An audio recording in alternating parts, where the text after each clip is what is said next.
So yeah, this study just has some good main lines. This gives you a sense of the main variations, and then we can delve into each one.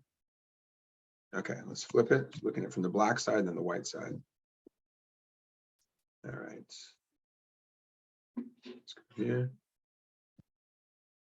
Okay, so usually whether you're playing with white or black, you want to bring out your knight to f6 first or knight f3. I mean, you could play d6, doesn't really matter. Knight f6, although actually if you play d6, you do give them the chance to play e4. So you have to be willing to go into the modern defense or Pierce or Perk, whatever you want to call it. So we have g6, c3, bishop g7. So this is the start. And what's the idea here? What are you allowing white to do by playing modestly like this?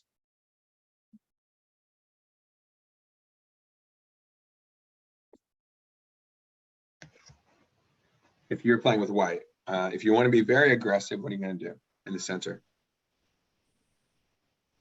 I think the general idea with the Indian defenses is to let white build up the center and then demolish it. And I think that from white's perspective, the idea is to, I would assume, build up as much of a presence, a fortified presence, so that it thwarts black's plans to undermine your center, which I think is the idea with the 4 pawns attack, where you just kind of throw out what you have to keep out black. Ideally, although sometimes it backfires. Well, that's what black wants. Black wants it to backfire. And you'll see that as well in Alakhan's defense. So that's, well, knight f6 after e4. Yeah, and again, you could play a modern. Again, e4, d6 would be your modern. But knight f6, of course, allowing e5. And then they'll do that against Alakhan's a lot. And they will sometimes do it in the King's Indian. You don't see it that often. I think there's some nice crushes of that by Kasparov and Fischer, which we can probably find if when we look in the opening book on that. But yeah, at the very least, white wants to go e4, as you're saying, Leah, you're saying to fortify the center, ideally for them. And the black wants to destroy it, although it does take some time. At the very least, as I mentioned in the email, black can gain a foothold in the center. You know, definitely going here for the dark squares. So you get the pawn chain from c7 to e5, and then you get e5 pawn. And some people might think it looks weird because you're blocking your bishop. But yeah, the bishop may be inactive for a while, but it is helping you to put pressure on d4. So a lot of times the knight will come out, provoke, but hop into d4. So just keep in mind though, it is a weakening move playing e4. Immediately weakening move, gaining space, but black wants to punch holes. Yeah, well, there are two methods. One is destroy the center, and two, by provoking its advance, you can gain access to diagonals and squares, as I'm talking about with the knight coming in later, and also the bishop, actually. So maybe you shove this once they bypass, let's say, like this. Well, maybe you shove the pawn forward later, maybe with the assistance of f5, you shove it forward, and then boom, that bishop opens up, and the other bishop can come this way, right? So black's pieces can just explode, whether or not the whole white center is dismantled. So it's either destroyed or it's exposed in some way, or the weaknesses become exposed. So again, right away, there's a weakness. What is the weakness that white has created immediately? We've seen this in the Botvinnik system, and that's more obvious. But here, technically, theoretically, there is a weakness. What is that in white's position? It's about what the pawns can cover. Well, the king will quickly be exposed, and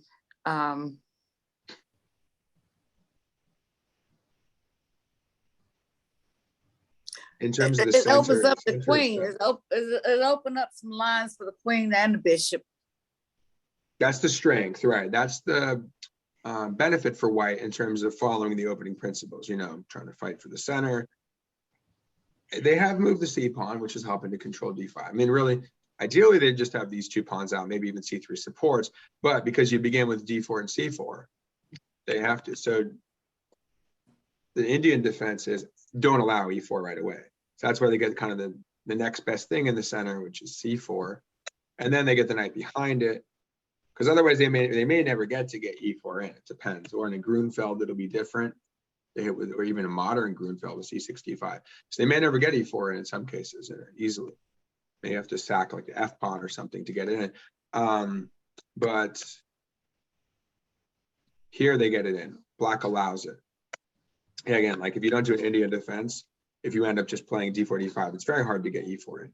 So they always want to go c4, strike at the center, and get the knight behind the pawn in the d4, d5 opening, or any d4 opening really. So, and then if black allows it, white will go e4. But if they want, they have the ability to do it. But there is that weakness, which is d4 actually. And then you mentioned the open king. Well, they can't quite get to the king, so castle pretty soon. You can just immediately go knight f3, bishop e2, castle on the third move here in 3 moves. But d4 is weakened. See, it doesn't look like it, but why is d4 theoretically weakened? No pawns protected. No pawns protected. Exactly. I've seen there's a nice variation where white goes maybe knight f3 first, and then bishop g5, and then e3 after that. So very typical setup, kind of like you'd play against an irregular Queen's Gambit, like a Slav or standard variation, like an orthodox defense. You'll often get the bishop on g5 with e3. So it's less ambitious. It's more of a modest setup. But hey, white's still like, I got a foothold in the center, got a little more space. Nothing to him. Maybe they'll play e4 later, but then they don't have the weakness on d4. The moment they go for this ambitious e4 setup, black is in their element. I mean, black is going to strike here. So let's go back to black side. So the point is that white could try e4 if they wanted. This is the most ambitious line. And of course, many attempts have been tried by white to try to essentially refute the King's Indian, which is sometimes viewed as not the most accurate.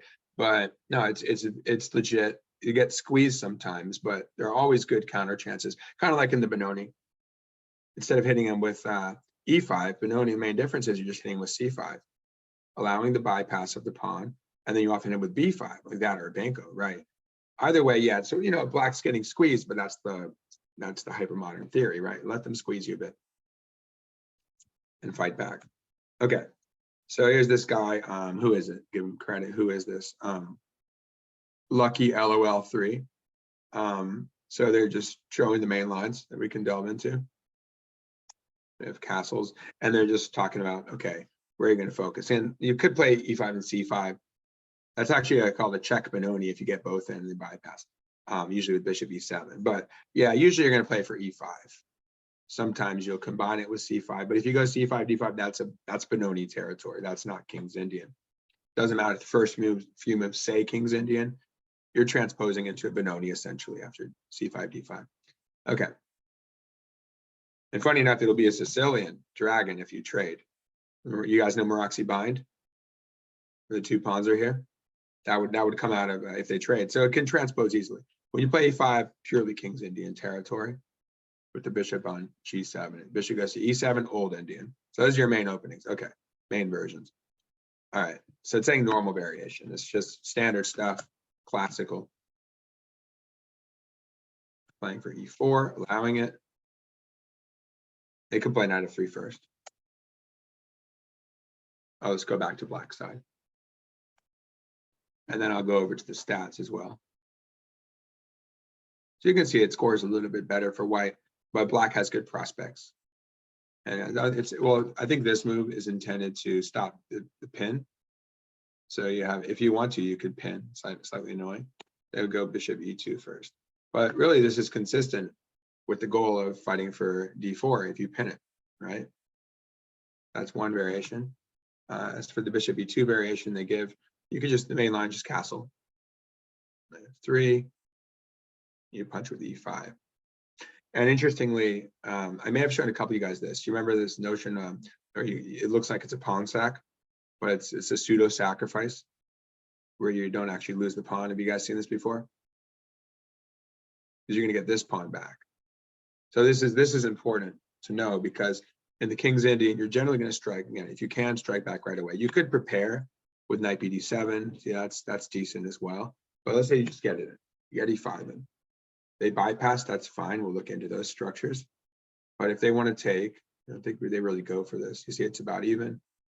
And then if they, let's say they trade, that's fine. Your rook gets to take the line, take the d file, and knight takes e5, and then we just take e4. So you see how you're getting, oh, there's Richard with your baby again. Nice. learning chess early Yeah, exposure. learning chess. Realistically, I'm gonna try 3 years old, like Judy Pogard, who's the greatest women's player and defeated at one time all living world champions in one way or another. Right, she was so close to getting the world title. Yeah. Well, I guess she played in, was it a knockout tournament? I Yeah. think she played at least one of the FIDE knockout tournaments, right? Just didn't Yeah. win that, but she came close. Yeah. Yeah, we should look at that. That would be an interesting tournament to look at. There were a couple of those, right? So knight takes e5. Just go knight takes e4. Hey, Uday, expose this. How's it going? So you get it back. I guess they can go on a desperation streak. But yeah, if they take back, you take back, and black is completely fine. You can see there's a bunch of draws, and what is it? Like 5 draws and a win for black. So yeah, they're not gonna go for this. Black is just already castled, completely fine position. There's c4 pawn, but again, there is that d4 weakness, so that knight would like to come into d4, and white's just probably the computer slightly prefers black here, I'd imagine, by 0.1. But yeah, black has no issues. Black is completely comfortable. So there's no point for white to go in there. Actually, that's interesting. What if you have a desperado streak? I don't think that'll work well either. Let's say they take here. You guys seen this before? F7. We can probably even take with check. Let's see right now. So currently they're up a pawn. We can probably even just take with check and then take back if we wanted to. Let's take a quick look at that. And Richard, your wife's joining as well. Is she a chess player? We're just hanging out. Yeah, she's okay. Yeah. Good? She knows how to play chess too? Yeah. Good. What's your name? Lynn? Oh, Lynn, it says right there. Nice to meet you. Yeah, nice to meet you. Yeah, Richard's doing some great stuff with chess. Chess in the community. Oh. Okay, so it would be, so if there's a desperado, let's say they try to take on f7. Yeah, so there's like this desperado streak, right? So you toss your knight away because you know you're going to get, well, this is simply a discovered attack on the knight. So you hang your knight, you get theirs back. They take, or rather, if they go for f7, you take with check, they take back, and what's the best line? You just take, oh no, you pick up the piece. Yeah, just pick up the piece. So because you take this, you get rid of this with check. So the point is they never get to take this knight on e4, right? You get their knight, but they never get your knight. You just trade off their knight. Okay, so this is this whole going back. The point is you can toss an e5. So this is a classical variation of the King's Indian. You could just play e5 here. That's completely fine, and they shouldn't take it. So again, to reiterate, you'd have takes. This is a line, yeah. They take the queen usually. Knight takes e5. It's just important to know that you can go here, and we looked at this line, or they take back and you take back, and black is doing great. Yeah, and again, comfortable development. You're castled, they're not. And look at this. Look at the weaknesses on the dark squares. That's what you've been aiming for. You just blew it open. Now your knight's able to come in, even here, right? They have to worry about c2. Your pieces are just great. You can bishop f5 or something like that, or bishop e6. Lots of pressure, easy development. Oh, they do have this annoying move. Let's see. That's weird. And then you could counter it. Anyway, it's just some sideline that you can go into if you want. And then you hang this one. And if they take you take them. And actually, you're winning a pawn in this line. So anyway, but let's go to the main line, just so you know. So they generally wouldn't take this. They could exchange and not take, but they shouldn't accept this pawn. So they should castle. And then let's just look at the main line quickly. May as well go with it, knight c6, because this is the most direct. Some people like, this is more modern actually, knight b7, this treatment, but knight c6, immediate pressure on the d4 pawn, right? So again, we have the knight, the pawn, and we have this x-ray. We have this x-ray. So you see that bishop come into life. So you're inducing this push. What's that, Richard? You said something? Or to me or someone else? No? Okay, you must have been talking to someone else. So Uday, wait, and Uday, did I miss something from you? Were you saying something before, or just greetings? I think I heard something, but it was like lagging. No. Okay, well, chime in if you. But yeah, did you guys? I don't know if you said something, but it sounded like it was lagging a bit. Okay, we're going through that tricky line. Okay, so we have knight c6 after. So we'll promote this line. Would be castles, main line, knight c6, put pressure on the pawn. And then, yeah, you're inducing them to push. So we'll look at captures as well. And then you want to go knight e7. So they've bypassed, they've locked up the position, and we know where our break is, guys. Where is our break? Whenever we have this pawn chain like this, it's locked up. Based on where we're aiming, where should we seek a break? Because if we don't break, we're not getting any activity, especially not with the rooks. The rooks need open lines. You can play around with your knights a little bit. Where's your bishop going on g7? c8, okay, you can look at the knight. But you especially for your rooks, you need a break, otherwise your rooks have no chance of doing anything. So where's your break naturally going to be after knight e7? Is a c6 pawn break? Actually, you can't. That would be head of the pawn chain. Potentially, you can go c6, head of the pawn. What's your classic break, though? If you're playing this, well, of the classical variation. It's calling it the orthodox, or whatever. The computer comes up with the random stuff. But basically, it's classical or normal variation, as they said.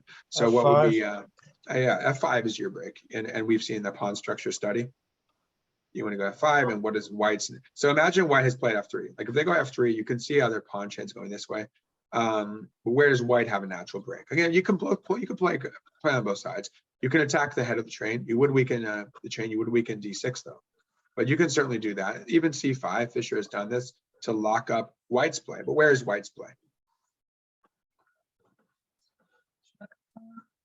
No. Where's white's? Where based on, again, this is all based on breaks. And I'll go back because white doesn't have to push, of course. I'll go back and show you guys different versions. But yeah, this is the main thing. You'll see white tries to gain space, and you're going to have your kind of opposite flank attacks. So where's white? What's the break for white? If black says f5, what's white's generally? C. So there, yeah, you know that. Yeah, f5 for black, c5 for white. Now again, imagine the pawns on f3. Like let's say the knight moves to e1 or d2. Often it does this. It'll reroute. It'll help that the c5 break. Maybe with bishop here, for example. Maybe with b4 bayonet attack. Well, they can do that right away, as you can see. Most popular. It's become the most popular by a bit in this database, which isn't fully comprehensive. But so yeah, f4 is another idea, but then you just take and you open up your bishop. So you're pretty happy if they want to play f4 because that dormant bishop comes to life, right? Erupts. So would you want to do, sorry, So b6? What's that? C6 you said? Would black want to play b6 somewhere to stop that c5 push? Sometimes. Although you kind of want to just go for your play, but this is where Fischer's line comes in, the move that Fischer did. I think that was with the knight e8 version. You might have done it quickly. Let's see. Fischer's line, I have it in the other study. Let's see if I know there's a c5 line. Let's see if it works soon. Again, there's the bayonet attack wouldn't give you time for c5. But let's see where it would be. It would be after the push. Let's see, what is white's main move here? There is b4. Okay, let's say white does knight e1. So they want to do this reroute of the knight. They can play f3. So again, that's that long pawn chain support. And then you have the natural c5 break. Now let's see. Yep, there is a move c5. I think this may have been Fischer's game. And then against Korchnoi, if I recall, knight to d3. And then, yeah, the point is though, yeah, I'll get you some. And then the point is that white's break is stymied, right? You've thwarted that. And then you want to go for your break. That's what Fischer did. I think he went back. Sometimes you give him a knight 5, but not now, because they'll just grab that knight. But yeah, you just go 98 or g7. He went 98 and played f5 and f4 and went for his attack. So it's interesting that, I don't know if you guys remember that game. Does anyone remember that game where he plays c5? So that would be the way to slow him down. Similar to b6, but it's more, direct. Have you guys, okay, I'll get it for you, Ben. I'll give you guys a moment to solve something while I grab it for him. But you guys remember that game at all with c5? It might show up actually. Let me see if it shows up here. Okay, Ben, I'll get it for you. All right. Let's see if Fischer's showing up. It's black. No, I don't think it was very similar. It may have been a slightly different move order. Yeah, black is not scoring too much there. We got Ullman and we've got Becerra, Rivero. We got a few wins, but yeah, Zapata, I think he's Colombian, and yeah, he's from Colombia. I've seen him in the World Open before. Nice. So yeah, okay, let me get it for him real quick. All right, but yeah, this is the bayonet time. Okay, one second. I'll be right there. Okay, I think he wants cheese. But Yeah, I'll leave you guys with one. Hold on 1 second. Let me just leave you guys with something to look at. E5. Let's see. The castle. I know, I'm coming. Well, there's all 5, 97. Okay, let's get him cheap. But yeah, you guys should look at this. 91. Get him a sec. Let me get him in position. 98. And yeah, think about this.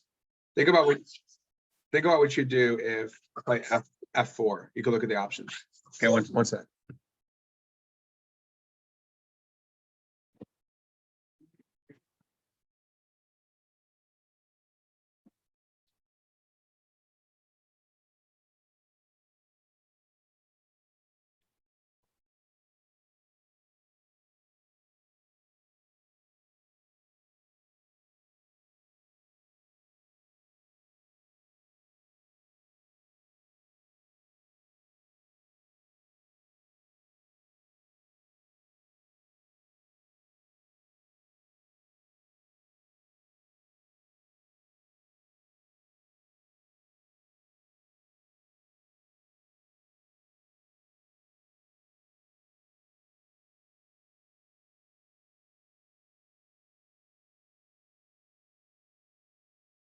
So what do you guys think about that one? If they play F4, does that look? You think it looks good? I mean, I thought about either I feel that either F5 or pawn takes. Yeah, see, those are the two main options. Yeah, F5 is just go for the gusto, right? You're like, all right. Yeah. But again, that's kind of black's domain. I mean, white tries this sometimes. Often white will do that later on, though. Maybe even after, yeah, all the pawns. There's sometimes will blockade with the F pawn later on. The only thing I don't like with I mean, I might typically go with the F5 because it's more initiative. I mean, when I see, now again, I'm not that great of a player. When I see E exchange F4, I see that as with either his dark bishop takes or his rook takes. That kind of opens the file for them, and I've kind of lost half open file. Yeah, and my pawn is, I mean, my rook, F rook is still for black is still not exactly active. True. So, they activate. Yeah, they would activate a bit.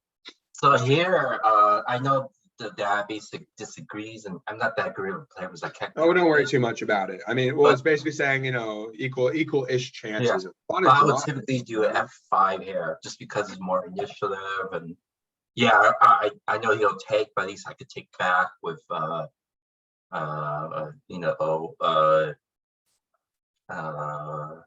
knight or bishop. The knight or bishop, and kind of activate some of my pieces of my own. So well, yeah, another thing is that your knight could come in here. A lot of times you actually do want to take back with your pawns. I think this might be an exception, and you want to be able to open up you want to be able to activate that bishop on the diagonal. So let's see how it would go. Let's say you take. There's certainly going to get some play, but this is a whole technically. There's a lot of, I mean, like I said, the main thing is that you're opening your bishop, which white doesn't really want to give black in this case. But the bishop takes, and you can still go F5. That's still, so it's kind of maybe transposing in some cases. And then look at this. Look at how well suddenly it's scoring pretty well. You can take, or you can go knight F6. Yeah, taking allows their knight to activate. Let's look at knight F6. So most people opted for, only a few games. Okay, takes, and then the knight can take, and again, aiming at D4, that's not insignificant. And sometimes if the bishop isn't covering, you can even come in here and create some problems on the E file. So a lot of tension on the E and F files. And then black won after G4 in this position. 2300 beat a 2400, not bad. And then he just went back, but arguably white's position is kind of getting overextended. And he hits him. That's an aggressive one. Just hits him, comes in, kind of crazy position. May not be based. The result may not be based on this exact position. It looks like it's just a slugfest.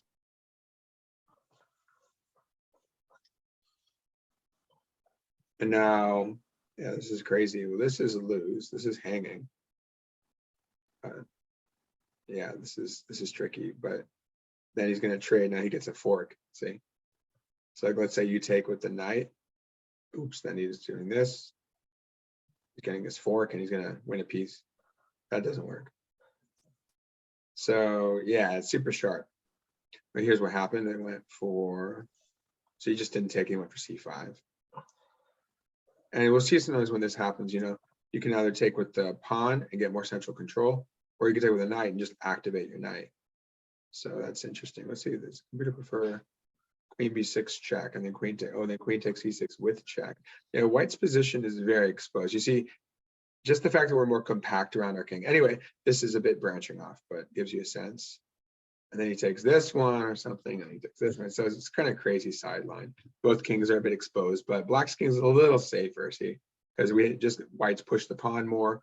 Black has the knights and rook nearby, so white's king's a little more open, a little more airy. Okay, so yeah, if the point is, if they play f4, yeah, you just kind of open up some lines. And let's see the immediate f5. That is a very sharp line you can try. And it seems natural, but they are weakening their position with f4. Okay, so we were on. So we were on which move? We were on 98, right? And then we're looking at it. Okay. Okay. And then takes, bishop takes. 1 sec. And then, oh, this would be the f5 immediately. Okay. You can see takes. And let's see, this is interesting actually. Do you go for takes? Would you take back with the G pawn as well? Well, again, the knight takes. Okay, let's go. Let's go. The knight takes would allow knight to d4. But generally, you can do this. It's very risky, but it's interesting. See, get some activity. Okay, and then let's give you one more position to look at while I go. And then here, you take a look at the bayonet's very aggressive. As you can see, it's become really popular. It's the main move here. Okay, I'll be right there. And so think about, you can look at the responses here and think about which one you'd want to try. Be right back.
They say knight h5.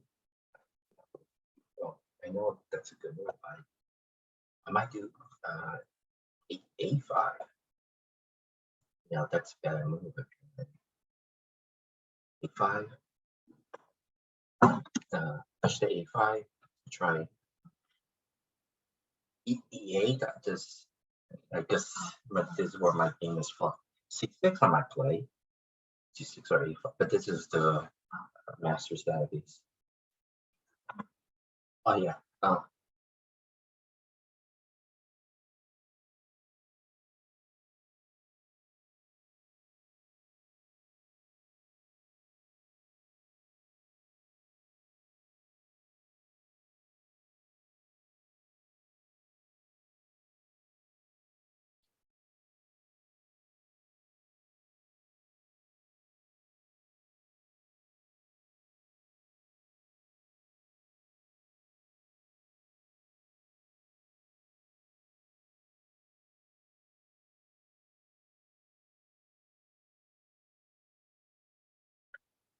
All right, guys. I think they're good. I may just have to give them a few things as we're going. So what do you guys think about this one? Which one do you guys discuss any responses that you like? I was discussing with my wife. I could see how h5 looks good right now, but A5? h5, but I typically would not play it because knight to h5. Oh, I knight typically will not play it. knight to h5. The Yeah, first because it option. looks like it's putting one of the knights away from the center on the rim. But I typically would play a5 or c6. Those are C6 those are all viable. Yeah, this is yeah, the main. a5 or c6, but knight to e8. I usually don't play that until the end game. But And you play the King's Indian yourself? No, King's I Indian don't defense? play that, but I'm just saying like typically I don't do knight h5 or knight e8, and this is part of my weakness that I don't have the evaluation expertise to know that h5 or knight to h5 or knight to e8 would be good move. Well, yeah, and it's part of the expertise is just knowing what's typical in this type of position. Yeah, you know, it's like you get, and then that's the thing about studying openings like this. You might get something similar.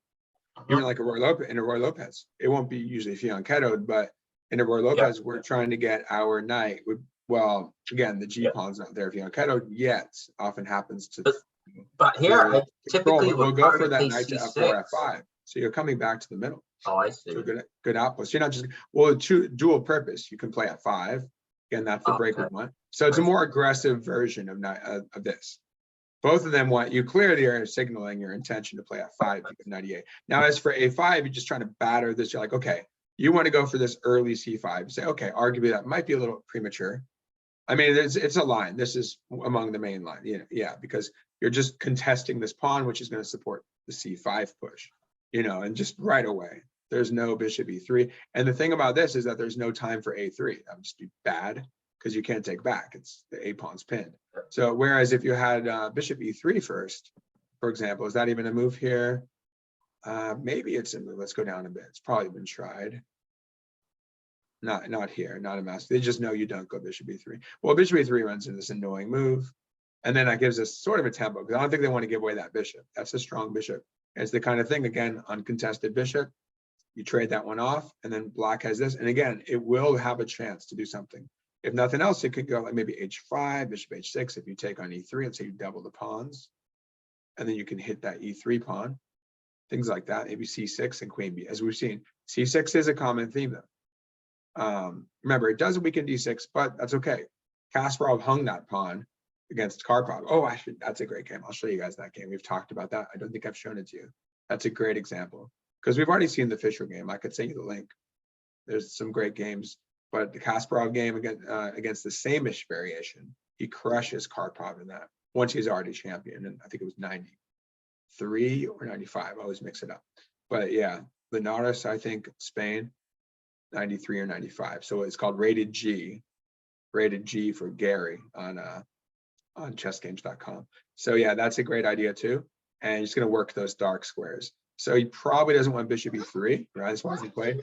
But the point is that after a5, you don't have a3. So you're going to have to commit to something. You have bishop a3. That's actually the main move. Let's say he takes.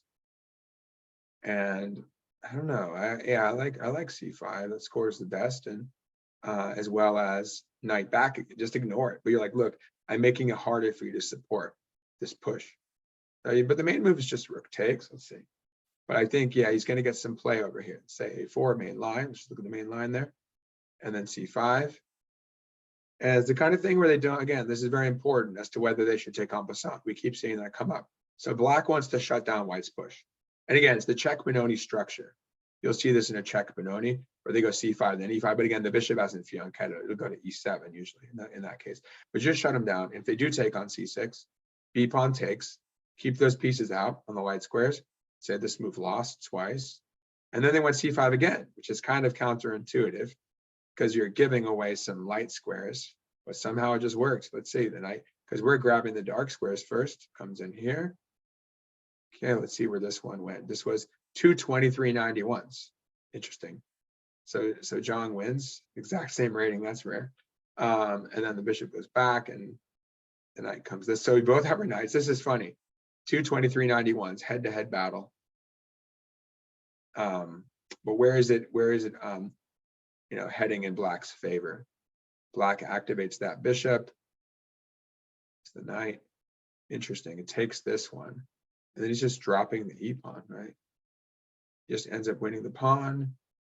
And then he smashes through the center. It's a huge initiative all of a sudden. That's pretty cool.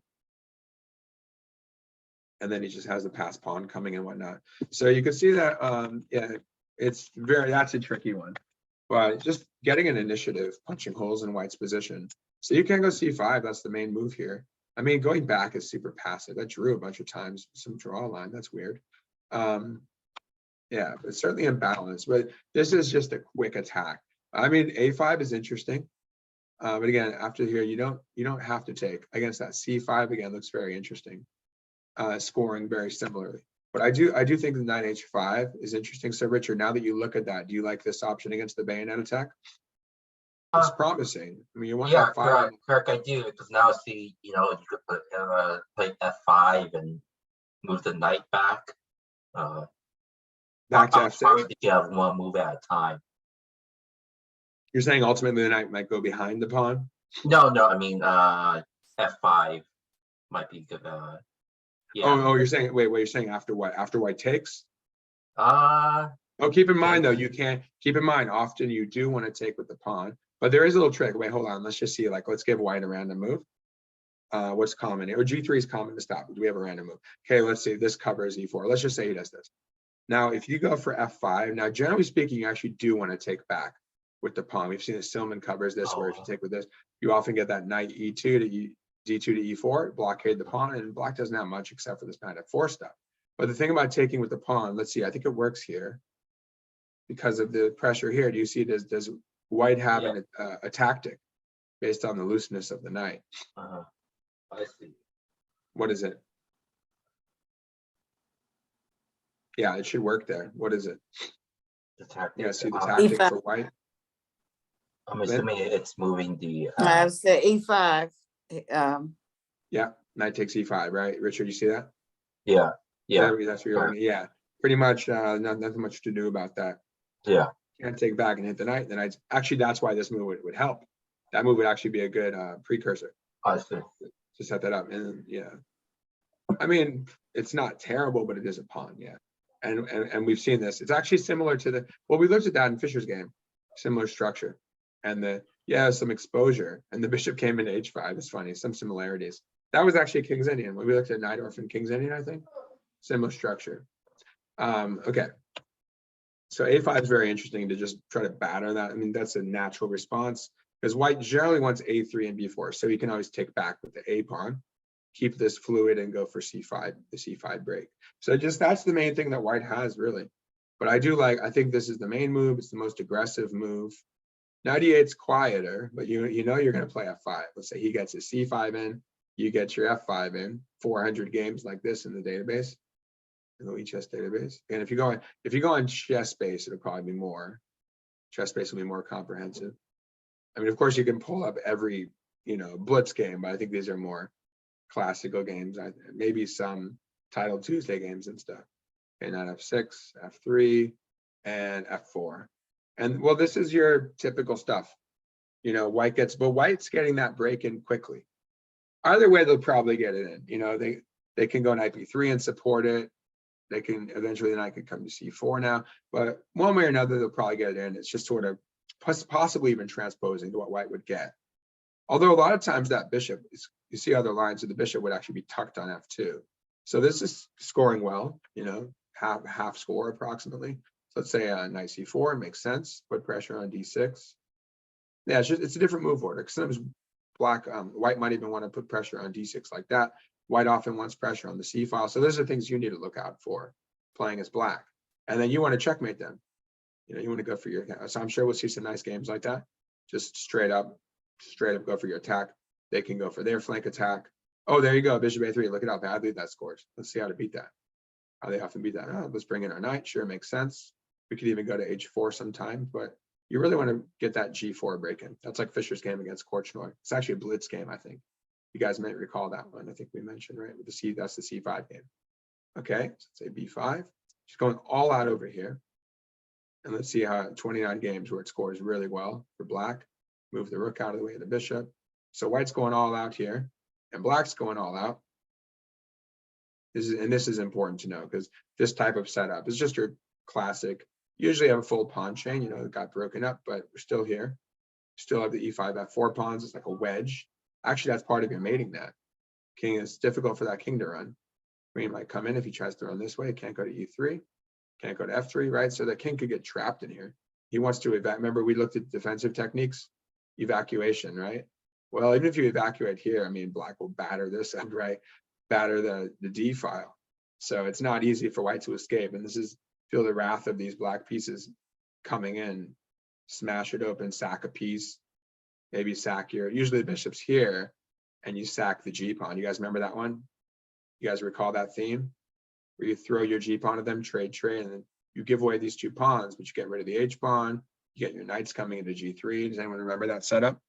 Often you trade and the bishop is unleashed on this diagonal. You guys recall that? Or have you seen that? Is a sack? Very common. You'll see they're probably played in many of these lines. And okay, black is just continuing. There's a bishop f2, but they're walking into this move. So let's say they're just continuing their attack in earnest. Okay, there's your g3. And this is not doing very well, say most often tried.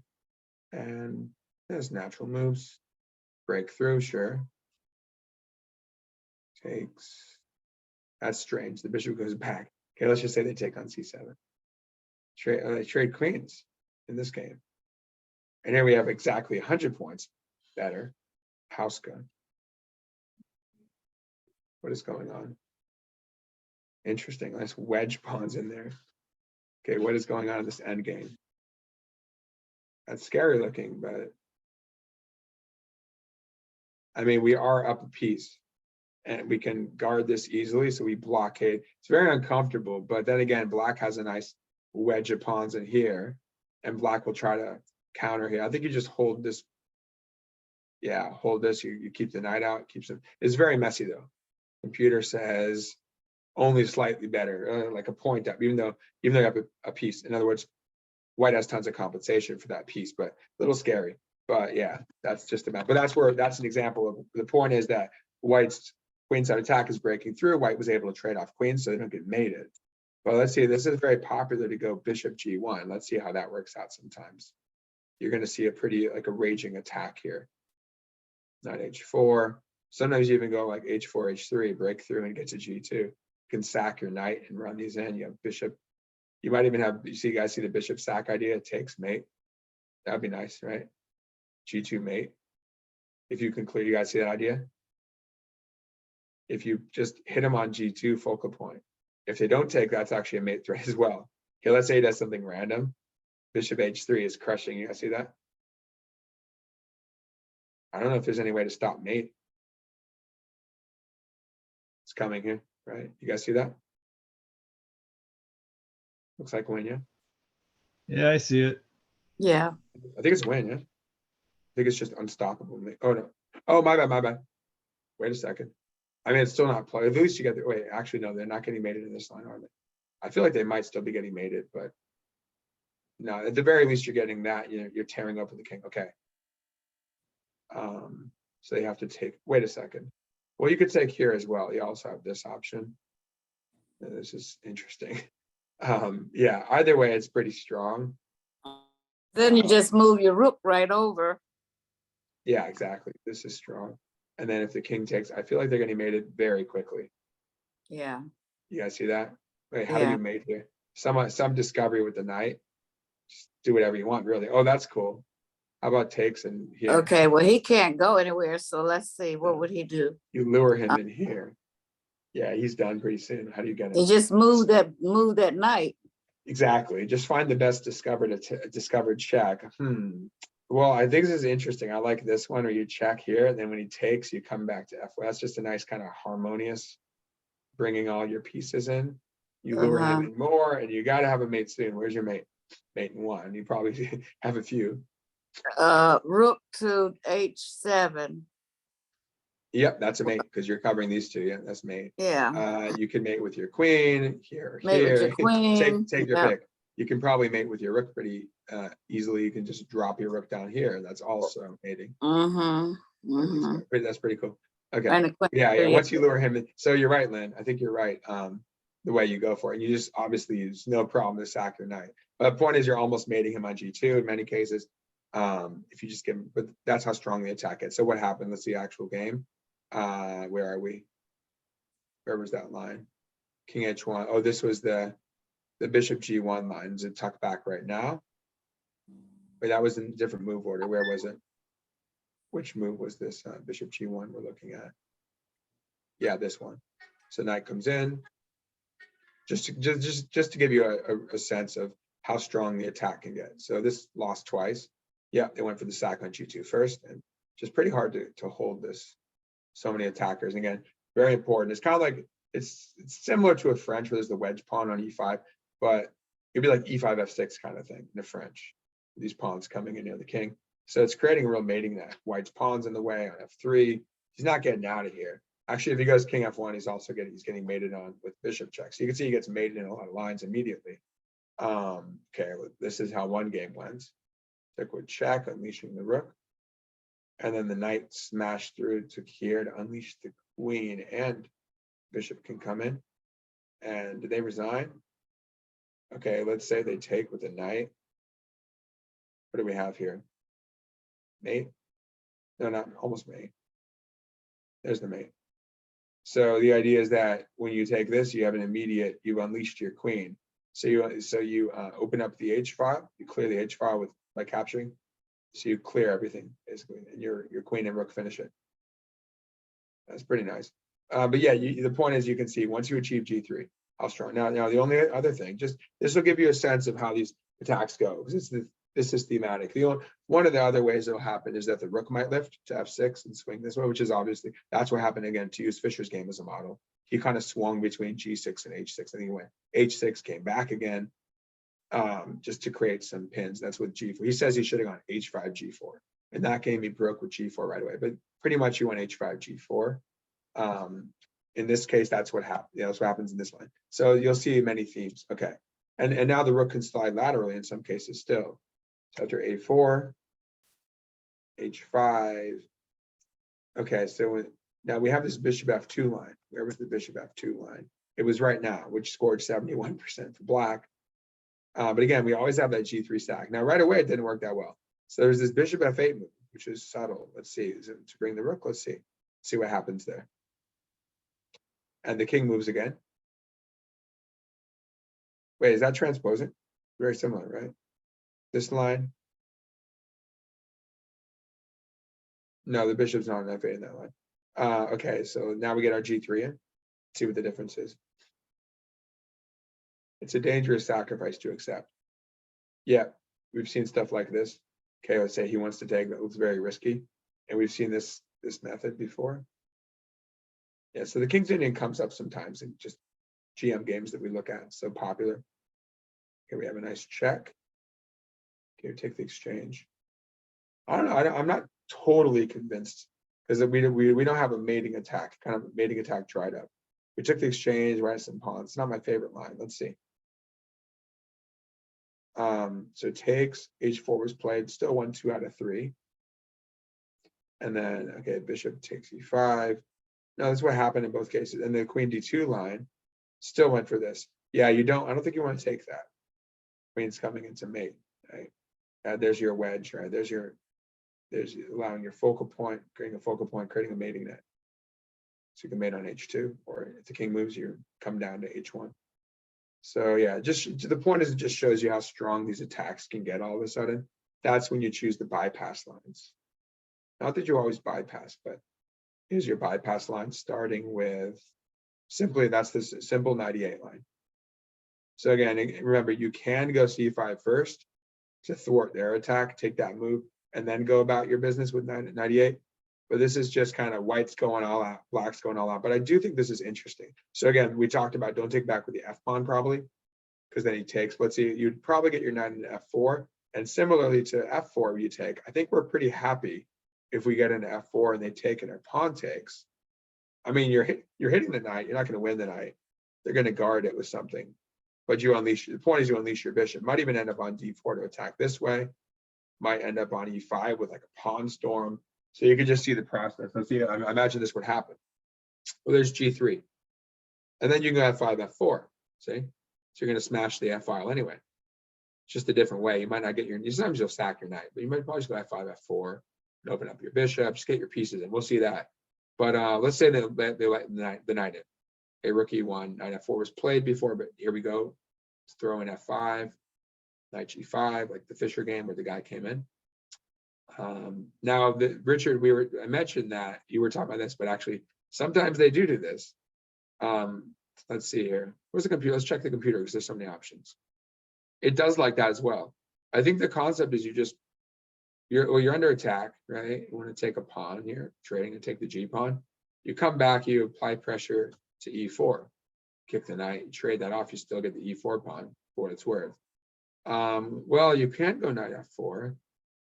Bishop takes, pawn takes, guard the knight. I mean, white has a lot of play though. White does have a lot of play there. But so do we. They have counterplay. So similar results. Alea had to take off. See you, Alea. Yeah, there's a lot more lines. We have a lot more lines to look at, so we haven't recorded in case she wants to look at the end. Oh, and now Andrew's coming in. Okay. So I'll show Andrew where we're at now. Hey, Andrew. Hey, Glad morning. you were able to make it today. How you doing? Good. You saw I recorded them on YouTube in case you missed it. You said you wanted to have them there, so we have it going on YouTube. Great. I'll check it out. Yeah, they're all recorded just in case you want to look at any topics that you're interested in. But yeah, so we're looking at this bayonet attack, which is among the most popular. So this is a situation in the King's Indian where white lock. Again, we're going to look at different scenarios where white chooses not to lock with d5 to bypass, and it's more open. But this is among the most aggressive for white. They push. They kind of got to go with the queen side attack, though. They might try to cascade over to the king side. There are other lines where they go g4 and stuff on the king side. But this is traditional, again, whites. You've seen this, Andrew, where white makes the pawn chain, maybe with f3, and they want to play c5. Have you seen that? I don't think so. Okay, well, I'll just go back quickly just so you see the line where we are. Okay, so we have the main line, knight f3. Well, we talked about, I think we looked at knight f3 first. Transposes, knight c6, these are coming out. So white gets the center. Black is putting pressure on the d pawn, and then they bypass. Here we are. Knight goes to e7. And then this is the immediate bayonet, which in this case, in this database is the most popular. Again, if you look on chess basis here, far more comprehensive version. It gives you a sense. I like knight e1. If it were me, I'd probably go with knight e1 to d3. And you can, hey, I mean, maybe you could go for f4. We talked about how that opens up black's bishop. I would probably do that. But b4 is very popular. That's what we're looking at, just to reiterate. Okay, so a5. And we said, nope, not a3, because they just take. Okay, so we were on, wait, which move were we on? We were on, wait, hold on. The early, oh, no. We weren't looking at a5 right now. We were looking at the immediate attack where we both just go all out with knight e8. Yeah, that's what we're on right now. And here we are. So, and then we were looking at all the stuff with f4. Let's go back to where we were though. We are now looking at, no, wait, sorry. It was the bayonet. But it's, wait, hold on. No, not, sorry. Yeah, b4. And then the knight. We were on the knight h5 line, right, guys? That's where we are. We looked at knight e8. We saw the all-out attack. And now we're looking at knight h5, which is kind of a hybrid, maybe, trying to get our knight f4. So we're going to look at g3. Right now we're looking at, okay, main line. Knight f4 because it's still in the air. So we're looking at f5, knight g5 to aim at e6. That's a hole, but our bishop can take it usually. And then we're looking at, okay, knight f4 is a little early. So we're probably going to knight f6. So we have takes, and that's where we saw the evaluation is pretty much white has a lot of activity there. White scores slightly better. It's legit. If Bulagan's very strong, he won. Okay. So knight f4, we're doing knight f6 here. Putting pressure on e4. I assume f3 makes a lot of sense here. f3 or bishop f3. So f3 seems natural. Thank you. I got a line right there. All right. So we have f3. King h8, interesting. Prophylactic move. And this line, the knight actually comes back. That's funny. Let's look at king h8. Sure, prophylactic move. Let's see where this goes. Yeah, there's so many options, but we're just going for general setups. You know, when black chooses to go f4, if the pawn gets captured and the pawn takes back, sometimes the knight takes back. So we see general setups, and you just have to use your judgment based on the given situation, based on what your opponent does, but you just know what's out there. You definitely want to, you got to start with the f5 push, and sometimes this, and you often will hit him with c5 or a5 if you want to play on the queen side. But generally speaking, just stick to your, I would say just stick to your king side play. That's where you, hold on, junior class. Okay, hold on, junior class. I'll come there a little bit. All right, so we have, okay, so we have, You and Richard gets Dad of the Year award. we're busy. Well, his wife's there right now, but my wife's not here. Busy. Hold on. After the class, okay? Well, maybe I'll have you guys practice. I'll have you guys do a practice game soon, maybe. Well, I still want to go through the main. Huh? Okay. Oh, I need to come for that. Okay. But 1 minute. So we have, let's just see this line, and then you guys can analyze a tricky one. Okay, but I think, yeah, this is interesting. Like the knight comes back, but how good is this? It's not what I want to do. You know, it's white. This is where your attack is slowed down, right? Let's look at, but there are versions where you just take, it's like in a French defense where you take their d pawn and you can play on the c file and attack. In this case, you can play on you can play on the f file and attack their e pawn eventually, or like stick your knight in again. Let's see, let's just look at how this goes. For example, let's just look at a sample line.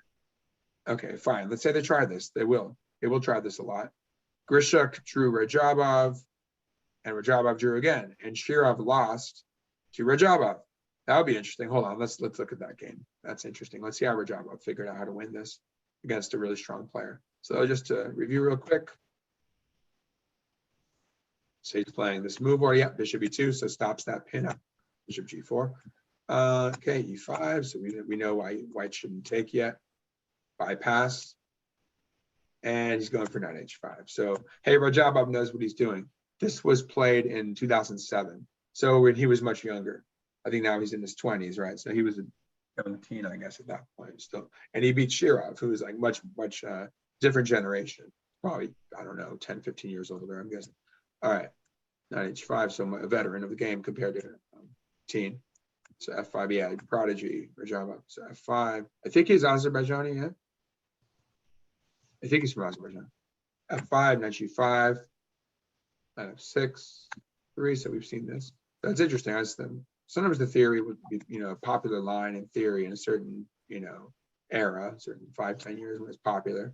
It seems like this whole knight f6 thing must have been popular then. So f3, king h8, 96 doesn't like the movement. It likes rook b1, which is actually most popular. But this was tried. Scores equally about, okay. Takes back, then you come back again. That's interesting. So what's the difference? Well, they've given up that knight, so we have the two knights to work with. Okay, g3, a little bit opening up the king. Okay, bishop f6, c5. This is a mess. So you see this version, it's like a hybrid, because when the pawn took on e6, it kind of opened. It's like not as locked, right? And then you play. You're pushing f4, but it's not. Previously, normally we have a pawn on g2. So now there are options to open up here. There are options to open here. This isn't locked. So it's not blown open yet, but you can imagine it could blow open. And again, black wants white to take, and the knight take, and if that bishop doesn't want to take, because that dormant bishop just becomes a monster breathing fire, like the dragon bishop, right? So yeah, it's the computer's like saying basically equal. If anything, it likes black. But black has it's harder to play with white because black has a lot of initiative, right?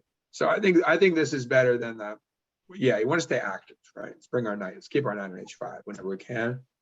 It's more direct. Just keep it direct. Now we have that knight g4 move, right? We're hitting that f. That's gonna help us hit the f file, right? I like this, right? Hitting this point, can open at will. G5, G4 possibilities. Lots of good stuff coming. And I'm not sure what white does. I don't think I like this. Yeah, this whole. Who cares about this bishop was good theoretically, but who cares? The knight had to waste some time. That knight could have been good.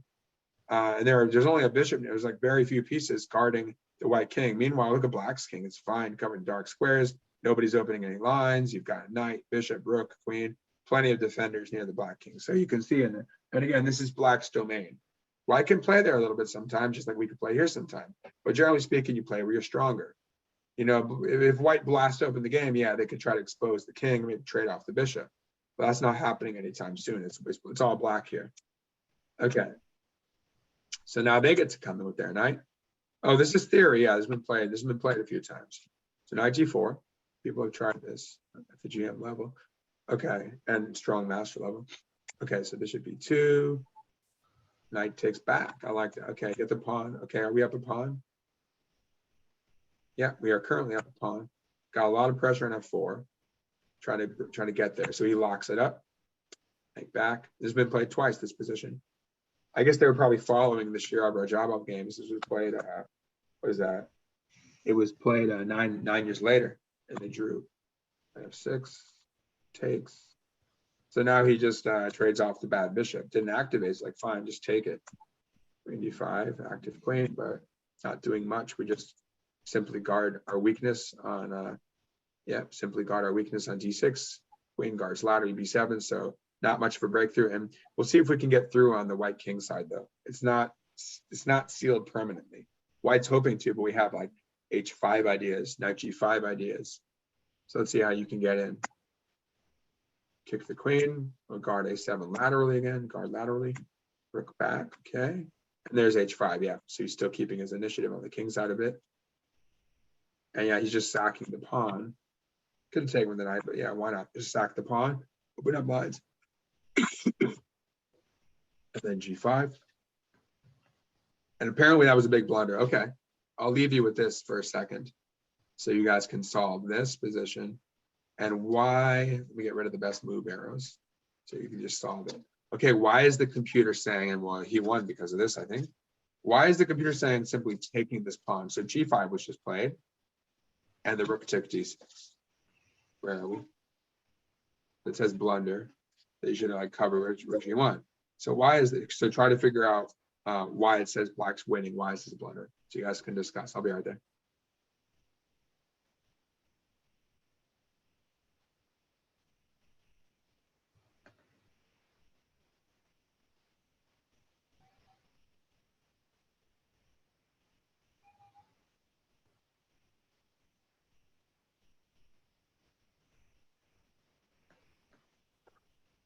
I mean, yeah, is there I'm guessing it's, I don't know, g4. I don't know if no, that doesn't work because it just takes. Well, I'm g4 thinking that the up.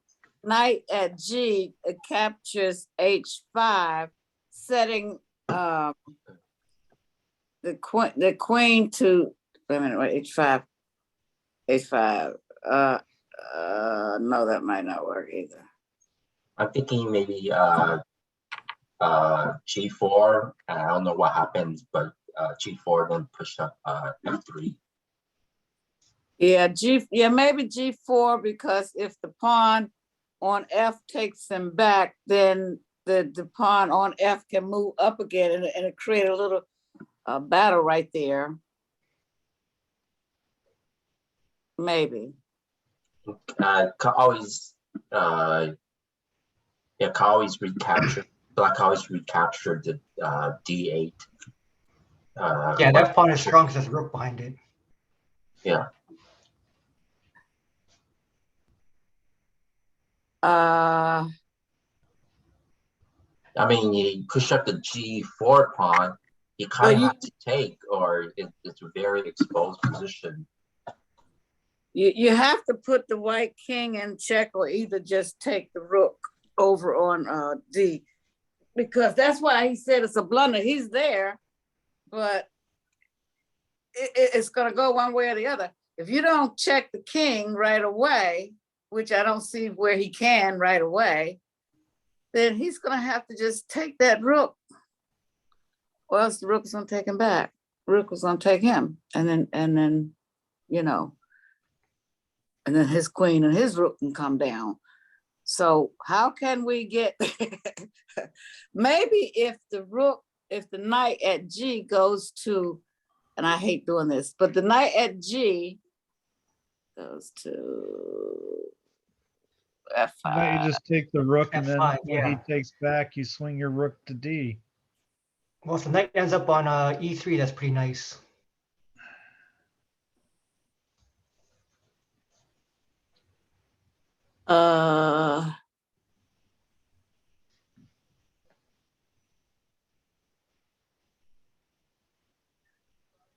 It has to be something that's unbelievable. Some unbelievable move, but it has to be either checking the king or either just go ahead and taking the rook. And yeah, you could just take the rook because the queen is not gonna take you back, take the knight back, you know. So probably just take the rook and then commence to setting your mating net. Because you don't have enough for mating net right now. So if he's sitting right in front of your face, take him. And the queen is not going to take the knight back because why? The other knight is protecting him. Right?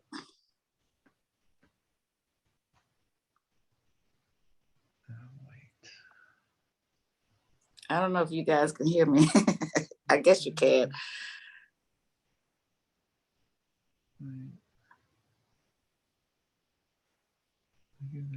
Breaks the connection. Takes.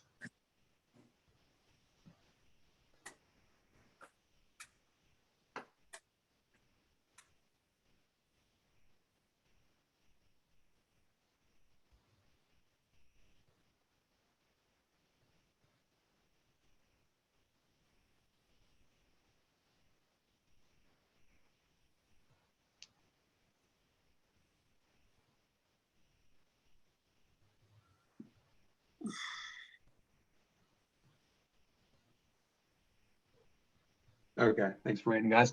So what's the assessment here? What's the verdict? I don't think we agreed yet, but I think one of the Gs was G4 and then takes in F3. Ooh, well, once you resolve, well, the only trick is the G8 rook, maybe. Oh, and then you guard it again. I love that idea. That's really cool because so you unleash, you're sort of doing multiple clearances. So you're hitting F3, right? You're allowing them, giving them the opportunity to take, and you push. And then when you push this one, what does that enable you to do? What's the main attacking idea? It's a check. It's a fork that white can take, but what's the idea of shoving this pawn forward? You're clearing something to create what? So it's a clearance, so many things. Tell me what you see. Bring the knight in with a fork. So it's sack, clearance, fork. Now, and we'll clearance for attack and defensive purposes because we have 1, 2, 3 attackers here. There may be some options for like the queen to get what? For like a knight and a rook and slow it down. He's got like counterplay on E5. Watch out. That's the thing about collapsing D6. Our pawn chain starts to collapse. So all else being equal, that would be great for white. That's why we need a raging attack, which is why he, Rajab, I was like, I'm just going. I'm going to throw the H pawn. You want to take it? I'm coming in. I'm not wasting any time. I'm going to keep going. Knight comes in, probably all the stuff coming at him. We have to check also if he had gone like H3. We're going to look at some, here. And then I'm going to go back and show you a couple other versions because we're just exploring it. We're looking at a few games as they come up. So you guys are also seeing how we can use the free resources on lichess or, well, chess.com is limited, 365chess.com is limited. But lichess is great. Just get a sense for how it scores. And then, play around with it. But especially if you look at a game like this, you get a good sense. You can toy around with the computer, but you get some ideas. But then let's go back real quick and we'll look at a couple other responses where white doesn't bypass. But okay, so here we have takes, H4, rook C6, E5. Yes, he did play G4. So again, what I was talking about with taking is we have 1, 2, 3 attackers. Now there are 1, 2, 3 defenders. So he can't even try to give up the queen for some pieces. If he does this, takes, and you can't even take him. It's just too much. Hang up a queen for a bishop, too much. and you still continue your mating attack. Come in here. Okay. So anyway, he's provoking the pawn takes. So if he had taken push, forking these, if he takes, you get a game over, win the queen. If he doesn't take, well, then we take the bishop. So where does he even go? It's just losing. So yeah, that's a cool move. It's very nice. So he ended up taking e6, which is a further blunder, leading to plus -9, it's saying now. -9, 9 points ahead for black in evaluation. Well, it's hanging the queen, but they're trying to stave off the mate, I guess. Okay. Good thing there's not a bishop here, otherwise it would be mate, but there's nothing. The bishop can't quite get there yet. Now it does. That's why he did it. I mean, it's actually a reasonable attempt, but he just takes now. And then he messes it up. He messes it up with, apparently, let's see how bad this is. It significantly diminishes his advantage. Well, I guess take check, blocks with check, takes the queen, check. It's still working though. If it's working, it's working. Oh, I've seen this game. I think. That's a cool finish. So he ends up just winning an exchange after all is said and done. He's up pretty much a clean exchange. Just don't take this pawn and get forked and you lose.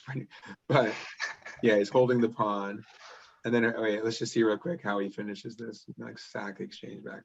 I think it sets up some mating net. And then what's coming is it just simply wrapping around. There's really nothing much for white to do. Let's say he goes here, we come this way. He blocks us or something. What is going on? It's looking uncomfortable for him. Let's see. Just look quickly since we have too much. I want to move on, but yeah, again, let's say he goes here, best move.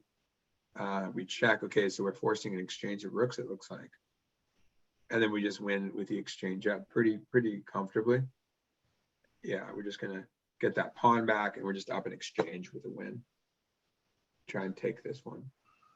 And we win the bishop if he does that. So anyway, that was cool. No, but it says best move, would it just, the best move here would have been to guard the rook. So apparently, you know, he's probably in time. I'm sure they were both in time pressure. Move 33 with such a complex position. If they're maybe going for move 40 for an extra hour, so sudden death. I'm sure they were both almost certain they were both in time pressure. It's a really complicated position. So it's saying, you know, you should have gone rook d8. You don't have to say rook f8 because there's only one rook d8 legal, right? Technically, you say rook f8 if you're right. But you say rook d8 if you want. It's only a legal move because you have to differentiate and say takes. The bishop takes, we just probably sack it. Sack, and then are we like mating? Yes. So he has to take with the pawn. Then we sneak in. Say rook goes here. Say king h7 to get away from this stuff. Bishop takes maybe. What's going on now? We just take. But now it's something similar, but we didn't have to give our queen up. We still just keep attacking him. Oh yeah, that's good. If you get here, it's even worse. Give it the rook and stuff. Anyway, that's winning. So yeah, it's breaking through, getting the queen for some pieces. But all right, so how did it finish? Got the exchange. That's kind of crazy. I think this is a famous game. I think I've seen this one. It's pretty cool though. So yeah, imperfect, but still beautifully done. That's what happens in time pressure. You know, if he had more time, I think he would have found everything. But so what's the difference? This is the stuff where they come into e6, and as you see, it opens up quite a few lines. You know, it begins with pretty much locked up, and then this is. And remember, there's always that c6 stuff in the air that takes stakes lines earlier. Then you play d5 if you want. Still go for d5, but I think really it's just this pawn could be one. So remember when Fischer did that? You guys remember the Fischer game? He just took the pawn back. It's like, okay, then I'm going to shove my center forward. Remember that one? C6 from last week, right? You guys remember that option? And he had the 3 pawns coming, and we're like, it's a little loose, but he ends up like pushing them forward, and he shuts his opponent down, and he steamrolls him. So very similar structures that arose. Okay, so this is the close stuff. So you've seen that different versions can happen, but pretty much you want to play f5, often f4, maybe not h5 to f4. Maybe you hit b4 with a5, or maybe even play c5, as in the Fischer game. We saw that line. Okay, I want to show you the Kasparov. Well, then there's the same-ish with f3, which is actually one of the most aggressive. So, you know, we had this thing which shows us the study, just to give us as a starting point. But this is just really becoming exploration, right? He doesn't even cover they didn't even cover the same issue. Yeah. No, that's Gotta not go, even, Dave. that's not even Bye. the King's Indian. Oh, you gotta go then? Yes. All right, I'm gonna go into the Samish next. We'll record that if you want to see it. Samish with Okay. F3. All right, nice job, Lynn. Thanks. Enjoy your Bye. holidays. I'll see you next week. All right. Bye-bye. Take care. All right. So we have, yeah, that's not, again, that's Benoni territory because you got to play E5 to make a king. So I don't know what they're doing here. That's not really king. It's the kind of thing where the computer will tell you at first it's a King's Indian. It is a thing, but again, E5 is really your classic King's Indian stuff. Okay, so we have the Samish, which is going to be is it F3 here? Wait a second, am I missing something? I'm pretty sure it's here right away. Yeah, you can certainly go F3 now. It's Samish pretty much. Okay, now the Kasparov game though, let's pull that up. You'll see the Samish variation that was played there. Okay, so let's see. We'll just type in, let me pause it for a second. So Kasparov rated G. We'll probably see it right here. Yeah. Zoom. So you guys see it says, yeah, 93 Linares. It should be Spain elite tournament. Yeah. And this, so Kasparov took the title in 85 from Karpov. So and he beat him a few times, right? So this is after he had completely proven his superiority by now in the matches. So this is just a great one to see. Just, again, it'll reinforce some of the ideas, but no, but it's just there. It just well, it really shows you how many versions there are. Let's just cut this in a little bit. Oops. Okay, it's one of my favorite games actually. Okay. Okay. So same thing.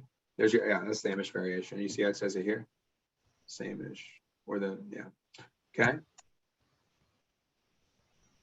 So Karpov is trying some setup, but he never quite gets there, and it blocks the bishop. A lot of times, White wants to go for queenside castles, but he just never committed to anything, and you can see Kasparov exploited it. There's your C6 stuff.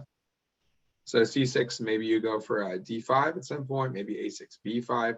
So kind of you're shifting to the light squares, trying to break up White's center. Pretty direct at some point. And another theme, so you guys know. If D5 is played in these situations, your knight can get to C5. You can play A. I don't know about in this position exactly, but a lot of times your knight gets to C5. You play A5, so you stop B4. You go A3, you go A4, so they can't go without taking up a pawn. But the point is, you have that C5 square. Now that doesn't happen after we looked at knight C6 to E7, but just keep in mind if your knight's on D, if you end up choosing a knight BD7, kind of more modern treatment in a lot of these lines, keep an eye on the C5 square because you're provoking them to push or take. You're going to gain access to C5. So let's see this. And then I want to show you other versions where, yeah, this is actually a version where the lockup doesn't happen. There's your B5 idea. And let me know as we're going, guys, if you have any questions, because they are tricky lines. But you're kind of just going through a survey, seeing some cool games as we go. So there you go. Hits him here. Oh, actually, just from the start, right here, he's already hanging his D pawn. Well, it's D pawn's hanging too. So, but then here, yeah, is where he's hanging his pawn. But again, C pawn's under pressure. But effectively, he's allowing takes, and the B pawn. When the D pawn, the B pawn's going to thrust forward, make the knight block. Yeah, so it's getting messy. But I don't know whether he prepared this or not, or it was intuitive. I wouldn't be surprised if it was simply an intuitive sacrifice. So of course he doesn't trade queens. He goes here, just retreats his knight. Pretty much all you can do. I mean, you can go here, then he's going to take another pawn on C6, and you're going to drop all your pawns, and you're not ready to do much as a compensation for that. But then I don't know. Karpov played kind of strangely, like he's allowing knight G4 to hit the bishop. First he goes B4. So now if you take, if White takes on E5, like okay, you double your pawns. I take C3. I'm opening my rooks open. You're messing up your center. You're not castled. So you guys can sense the compensation is very clear for any pawns that White gets there. It merges the pawn up. Now A2 is hanging. So that, well, so is E5 as he tosses in the threat on the bishop. Just takes it. It's interesting how you can trade pieces and still attack. Gets A2 though. The rook on the second rank. Knight's coming in. King can't move. King is stuck. Can't castle anytime soon. Kicks the knight, kicks the queen. lots of counters. So yeah, it doesn't even resemble a King's Indian. So we'll just flip through it. But the point is coming out of it just shows you another way, which is to hang your d pawn. But it's a wide open. That's if white takes, something like this happens. Whether or not the d pawn ends up falling, you have stuff like this. It just shows you the dynamism. You can hit him with b5, kind of like a modern defense against e4 openings. So this is often possible. But then you'll just see there's a lot of stuff to analyze. You could spend the whole class analyzing this one game. It's a really nice game. But again, Karpov just been like, what is h4? He's not going to checkmate Kasparov here. He wants to create the passed b pawn. So this is just picturesque. I love this game. The fact that he pushed all of Karpov's pieces and induced him to go to the back rank. That's beautiful, isn't it? That doesn't happen too often, especially to a world champ, right? Wow, this is chess 960. What is this? Yeah, it looks like he set up a chess 960 position with a bishop missing. But and then Kasparov had a few free moves. So what's he down? Is he down a pawn? Well, Karpov's doing some weird stunts, trying to get something out of this. I mean, I guess when he's thinking, oh, your rook moves and I go bishop takes c4 or something. I mean, it's not, even that's not convincing because I mean, let's say you go here and you attack the knight. I mean, I don't even think Karpov's getting material out of this. I mean, Kasparov does offer material in the best way, but Karpov's just in trouble here. So we could do something passive, like something normal, like rook b2, I guess, but that's not that enticing. This is more enticing. So we're sacking the exchange. So he takes, at the very least, you can get the knight back. He gives the exchange back. Brings the queen in the middle. This is beautiful. I love this part too. The fact that he does this move and he's willing to trade queens, like, wait, you're entering an endgame.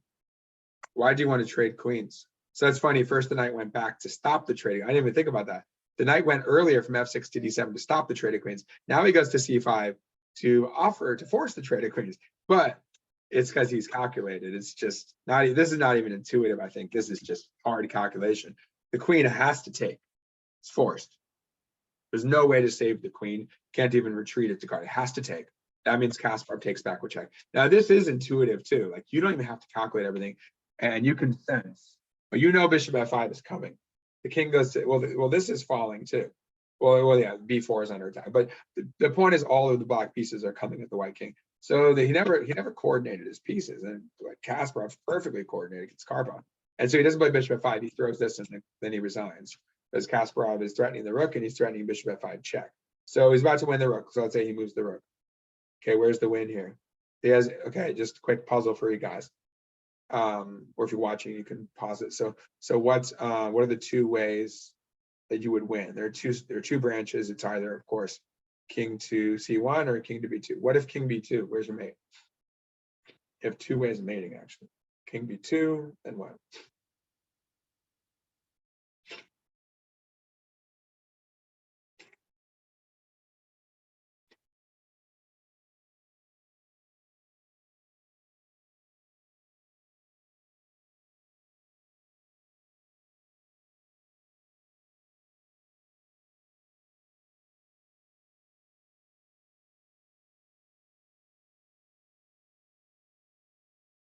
If it's king b2, oh no, it doesn't work. I'm sorry. Look at your checks. Forcing move. Look at your checks. Which check are you looking at? Well, I mean, you might even have a win if you don't check. That looks murkier though. But yeah, of course, consider your checks first. Always check. It might be mate in 2 in this case. What do you think? Let's look at knight d2. Knight where? You Knight mean d1? d2, d3 or d2? d3. I mean d3 or sorry. d1? D3. d3. So d3, bishop takes, knight takes back. Bishop takes it, yeah. It's pretty good, but you have another one where you don't even have to let him trade it. And the thing about if he trades it, it helps him because then he opens the rook up. Don't even give him a chance. Like if you do this, well, first of all, he can go in the corner. You don't have a mate there, not yet. Yeah, I mean, he doesn't want to walk into the knight for what it's worth. There's no win immediately, but why? Yeah, he'll go here. It's still awkward, but we have a better version of this. So go back a minute.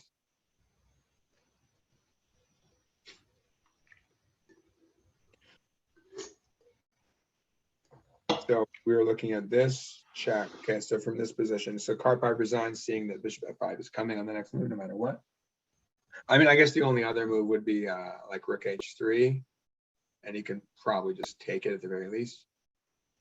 If not the same, he might even have the same. No, not quite. He'll just take it and use up the exchange and keeps pummeling him at the very least. Okay. So we have yeah. Oh, that's where we are. Oops. So we have rook g1, bishop check, king b2. Where's your other check? Just analyze all your checks. d1. Maybe. Okay, knight, correct. That correct. work. There are two, and then from knight g1, there are two mates. Yeah. And similarly, if he goes king c1, yeah, it almost, no, it's a different version. It's another, that's cool too. But this is nice the way your knights are going to work. So knight d1 check. Okay, he goes to c1 or a1. Yeah. Tell me what your response would be to each one of those. You're covering dark squares. Bishop's covering the diagonal. Your rook's covering the file, making a bar there. Your knight's covering b2. Now you need your other knight to go to work from c5. So perfect harmony. B3. Knight takes b3. Is that mate? He's on. Where is he? C1 or a1 or both? King anywhere. King c1 slash a1. Knight takes b3. Is it mate?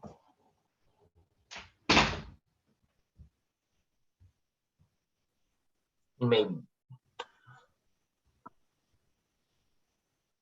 Yeah, it might be. But concretely, let's say he goes either here or here, and then we're saying, is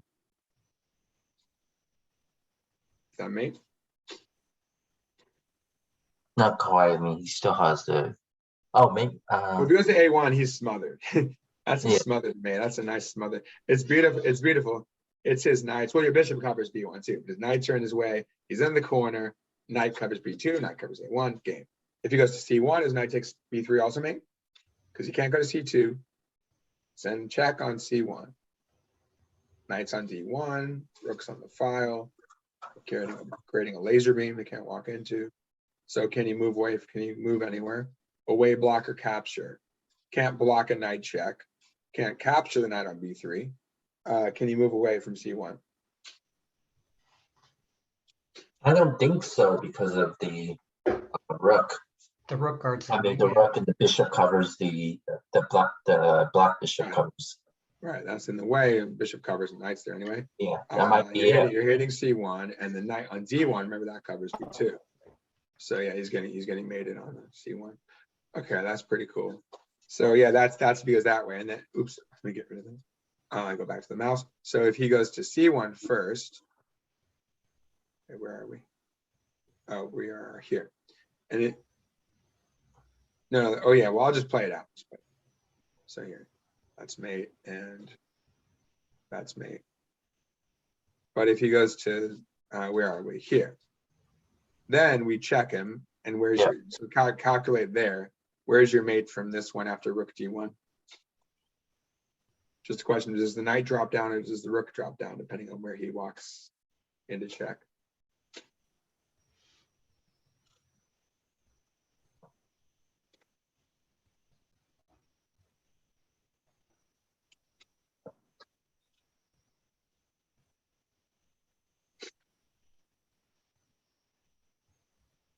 I think it's that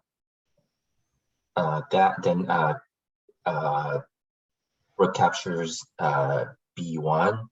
Yep. Combined with the bishop. Yeah, and then is it mate also?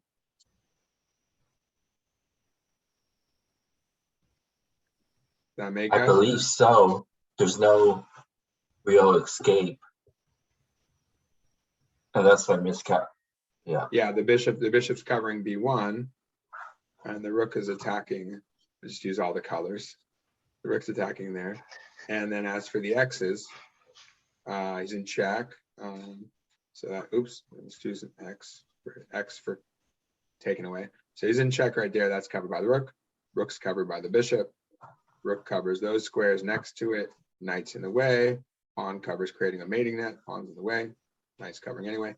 Yep. So and then the bishop covers here, and the rook's covering. Yeah, the rook's covering all this. So he's made it on b2. I always play that one out. It was pretty cool. Oops. So we have king. Okay, who's moving here? Mate. So we're using that b4 pawn. Never got a chance to take it. So I love that game. It's one of my favorites. Just I really enjoy. I really like the trade too.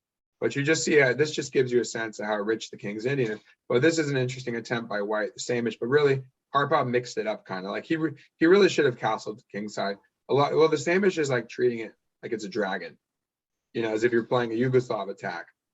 But you've moved a lot of pawns out. It's like it's a mismatch for the best way to attack the fianchetto position isn't a Yugoslav attack, I'd say. This is still a little tricky. In Yugoslav, the bishop would be on c4, which helps the attack. Tuck back here helps the attack. The king's already castled queenside. Pressure on, in Yugoslav, you'd already have pressure on the d file. Maybe do stuff on the d file. You'd have a quicker attack, I think. So this is still like it's a little ambitious to go for castles queenside. Oh, and they've already played c4, so that opens up the white king even more. And then he's going to do a6 b5. That's the thing. He's prepping, and now he's like, oh, you didn't castle queenside. Well, I'm going to hit you in the center now, through the queenside actually. Because he doesn't really, I mean, he might have f5, sometimes against like e4. You punch, okay, you can play against the e pawn and the c pawn. You got b5, d5 / f5.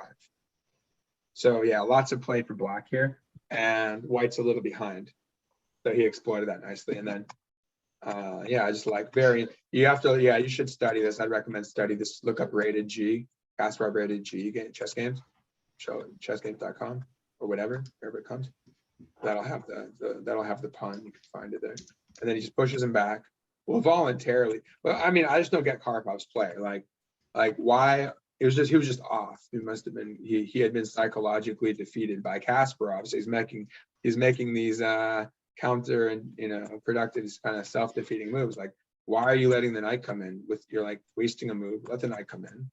See, h4 doesn't do anything, it's a wasted move. I guess he didn't see how strong this stuff is. And then suddenly, and then he played beautifully, like everything just worked. He probably didn't see this hanging the rook idea. And then beautiful, like again, he might figure, oh, I'm still okay, I'll take the b pawn. Nope, done. So this is where, he has a little bit of a lead in well, black just immediately finishes development. And I love how when you do this, so your knight comes into the game, hitting the queen with tempo, essentially. Queen's threatening the queen. It's like, okay, fine, I trade queens. Then the rook comes in again with tempo, and suddenly, boom, and then when Kasparov finally brings in his last piece into the fray, brings it into the fray, and then Karpov is getting mated. So it's really a beautiful game, isn't it? Elegant. And but I would recommend studying, look at the game when he sacks the pawn, and there's a deep reason for b4. Look at why the queen can't take b4. It's because of c5. Just check that out. It's very cool. There's stuff where the queen gets in trouble. Why not? So it's very tactical, intuitive, brilliant game.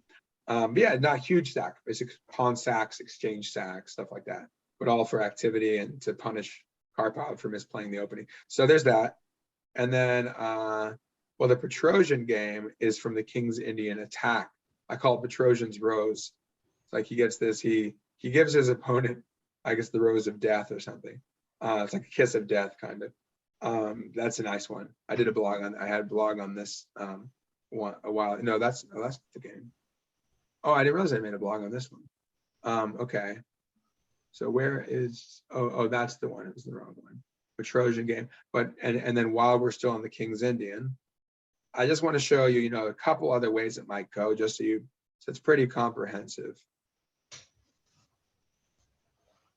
So we have, this is the F3 as we talked about. So we have almost everything, main stuff. And then but just different approaches. Like, let's say they don't push, they don't do F3. They don't push and lock it up. Let's say if it were me, I wouldn't want to push. I want to keep dynamism. I don't want to commit to the queen's side when white's going to pummel me on the king's side, right? So, yeah, again, I would probably do like bishop G5 and E3 or something like that, or even a fianchetto variation. I've done that because I would play the English with a fianchetto. Then you can play it like this, and you can still go like this. Okay, so it spends an extra move, but fianchetto is interesting. Supports E4. So let's just say he doesn't close it. Okay, so E4, D6. Yeah, let's say main line, when knight and bishop come out. and we play e5. And let's say, can they avoid taking it? Bishop e3 is a common line. Let's say castles, main line. Now knight c6, again, putting pressure, enticing them to take. Okay, well, there's a capture line. You don't have to do it, but the point is when this happens, and it's not closed. So black's like, nope, I don't want it to be closed, but it can happen in other ways. But let's just say we get this structure. It's kind of like a Meraxi bind. Well, Meraxi bind traditionally would be like out of a dragon, or out of a Sicilian, any Sicilian. But you'd have a pawn on e7 because you would have traded the c for the d. Kind of like Benoni versus King's Ending. You move c5 versus e5. So slight differences. But the point is white's kind of creating that bind, right? Stopping d5, gaining some space. So let's look at the main lines. Score's a little better for white. Let's see. Knight bd7, score's okay. Let's see the main line. Rook e8. Supports with f3. Pretty much that you're gonna be able to play on the dark squares. And now there's that c6 move. So you can play queen b6 and you cover d5. Who knows, maybe still a6 b5. Try and chip it as center. So let's look at the main line again. So king h1, prophylactic, get off the diagonal. And there's that knight h5 again. Doesn't now, Richard, that seems a bit weird. Because in the other case, you're going to f4. In this case, like, wait, why am I going here? Well, maybe queen h4, knight g3 check, right? You see that? Yeah. So this is very interesting. I don't know. Let's look at knight h5. It's the most aggressive, but you can certainly go knight bd7. We'll look at knight h5 too. This is like mainline stuff. Bishop g5, queen out. So this is comfortable enough. Kind of like what Kasparov did, except white's not getting crushed because he actually castled. And you're creating some. And again, hey, there's that hanging pawn. But you have a4. You'll take b2. See, let's say he takes. Probably just play a4.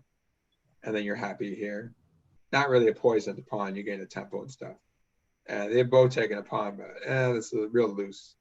So anyway, yeah. So knight b3, guarding b2, covering b2 actually. So a5, they would go queen d2 to cover.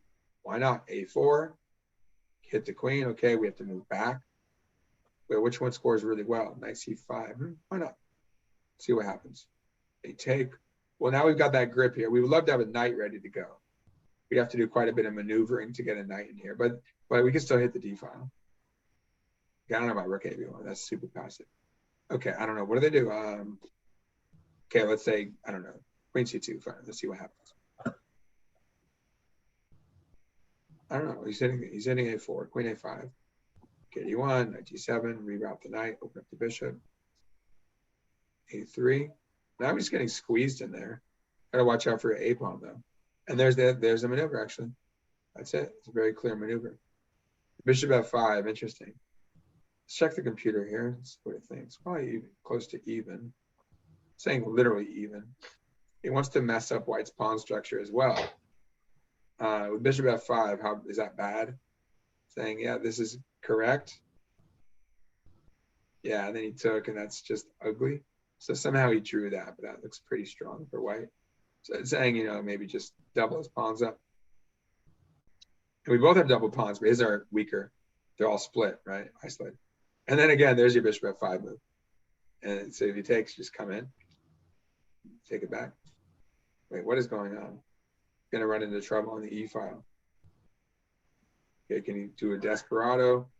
Take. Your knight card is this, so you can't take. Goes back and what, double our rooks or something. And then what? We have equal pawns, right? This is quite annoying.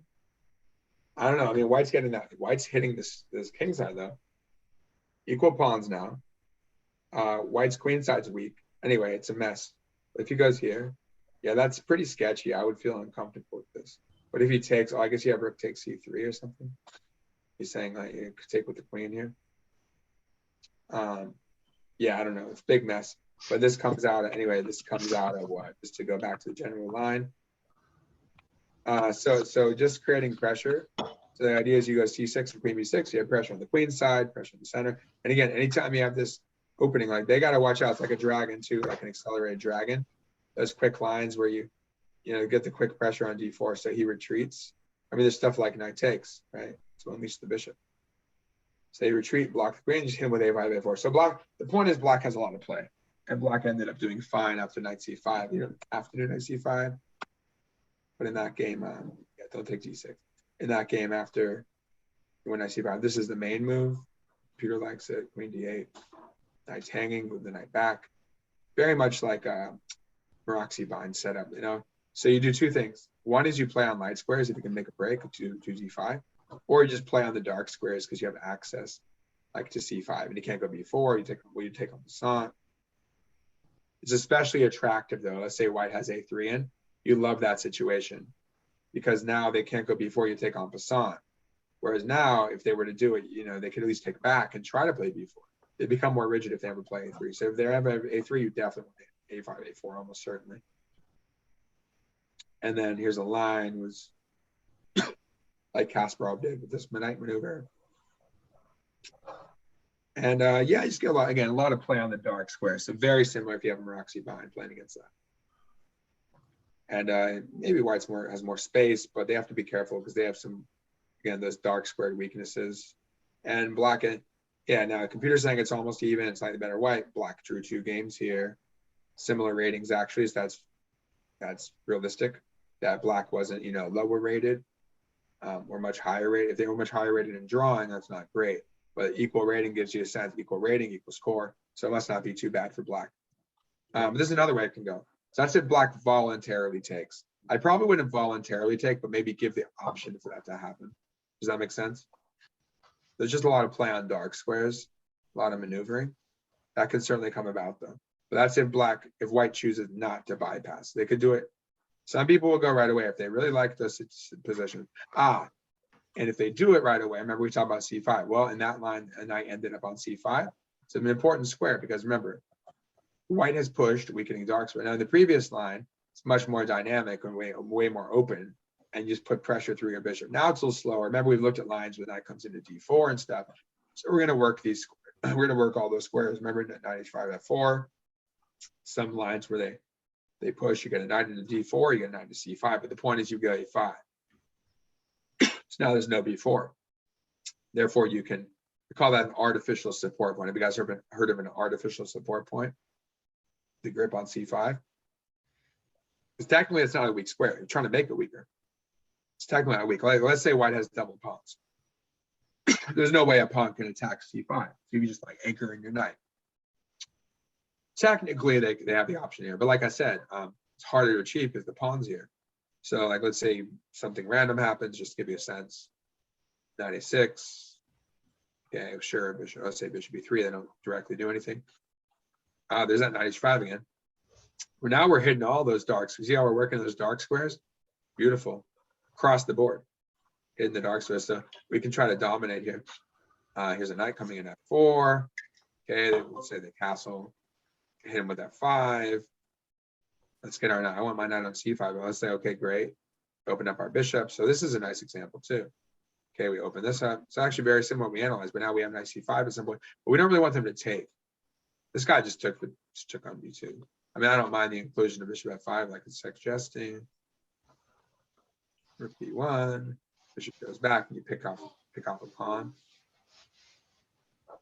Just have a pawn, right? So this is interesting. But so in that line, the knight never got there. But of course, you don't have to go knight h5. You can probably go. The idea though is that they might go ahead and take it. They might take in certain lines. Let's see. Take. And they take this, the rook e8. Oh, you do that again. There's that one. Stuff again. We'll take b2 again.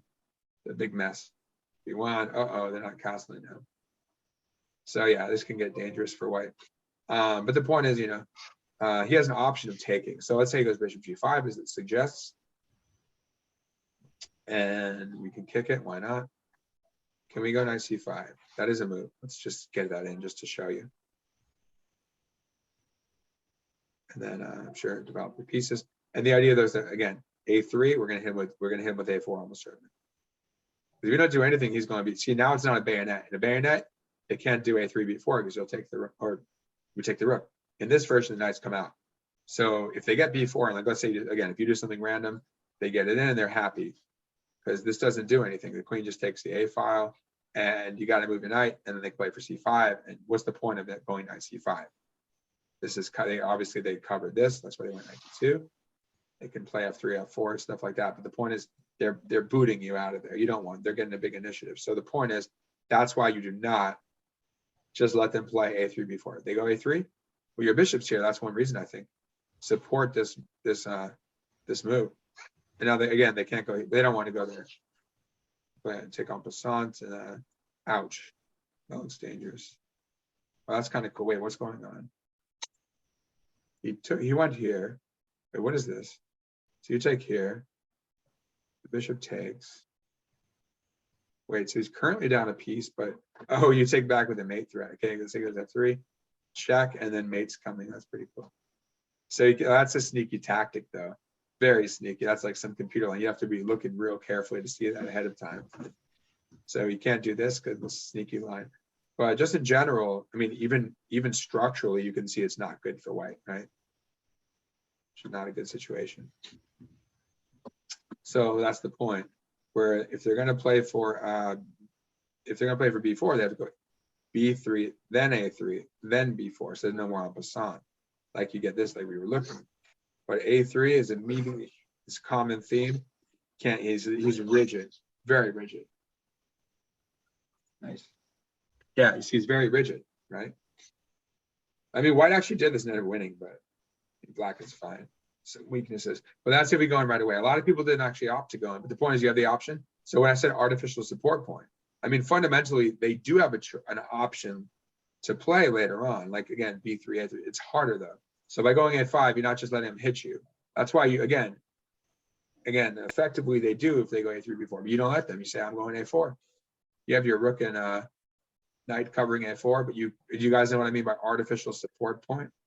An outpost, you create the outpost, although it's not theoretically a weak square. You kind of make it one de facto weak square because they can't chase it away, even though they have a pawn that theoretically could play b4. You make it hard. Does that make sense? Yes, they're blocking b4, right? Yeah. Even though again, b4 is theoretically possible, but it's just harder. But if they go a3, you go a4. They have to play b3. You just make them. It's a pain for them to get rid of it, and you come in with tempo. They go knight g2. So anyway, that is another option. If they do close it, you have a5. So that's if it's early. But again, we're looking at some exchange stuff there. And generally speaking, though, the push happens. I would recommend going knight c6. There's knight bd7. But I recommend that because you're just very direct. Put threaten the pawn. They bypass. And last thing. What if they take but don't? Remember we looked at an early thing where they take on e5. We looked at that, Andrew, earlier. So for instance, there's a line. With e5, say, okay, he can't really take. If he takes, say he takes on d8. It is a thing though, but not to take here. It's just not good. And then black is doing fine, drawing or winning at the master level. So we looked at that, but here's the question. What if white takes back, but they don't take e5? So this is a thing, but white gets nothing. I mean, if white's playing against maybe against Magnus Carlsen, they're trying to draw. Although I'm sure Magnus would find a way to outplay them on the dark squares because white still has the weakness on d4. So white gets nothing here. Okay, so let's say he takes one. This is the main line in here. And then they don't take, they go like bishop g5. This has been played. It's like a draw. I'm sure it's a draw line. If the grandmaster draw line or something. Maybe if they agree to it, but okay. Yeah, a guy's asked me that when I played in Italy. Maybe it was to throw me off this FM. It's like, you want to draw? You want to set up a draw? I'm like, no. And then I ended up losing a pawn, kind of sacking the opposite color bishops, but he played perfectly and ended up winning the endgame. So yeah, but I don't like that. No, got to be competitive. So yeah, they'll often do it to split the prize money at the end. Because the GMs play against all the low-rated players, right? The top seeds. They just beat all of them. They face each other, they draw, they share the prize. It's kind of lame. I think they should play for a win. Okay, so anyway. So they go bishop g5, and then what? Rook e8, get off the pin. Guard this. Knight comes in, kind of annoying. Knight takes, pawn takes, challenge it. Bishop out. I think there are other versions though. And then, I mean, it's even. Kick the bishop out probably. Just to activate your knight. But yeah, there's nothing going on here really, just maneuvering a bit. But I think there are other versions. Let's say it happens a little later. Let's say play d5. They do the main stuff. You go knight c6. Okay, let's say, yeah, maybe even after bishop e3. Oh, there's like some weird stuff with the bishop because Fischer actually lost against Reshevsky in this line with black. Reshevsky beat him. But where would it happen? Let's just say the exchange. Let's say, I'm curious, let's say that white doesn't exchange queens. And let's say we don't want to exchange queens. Yeah, bishop g4, for example.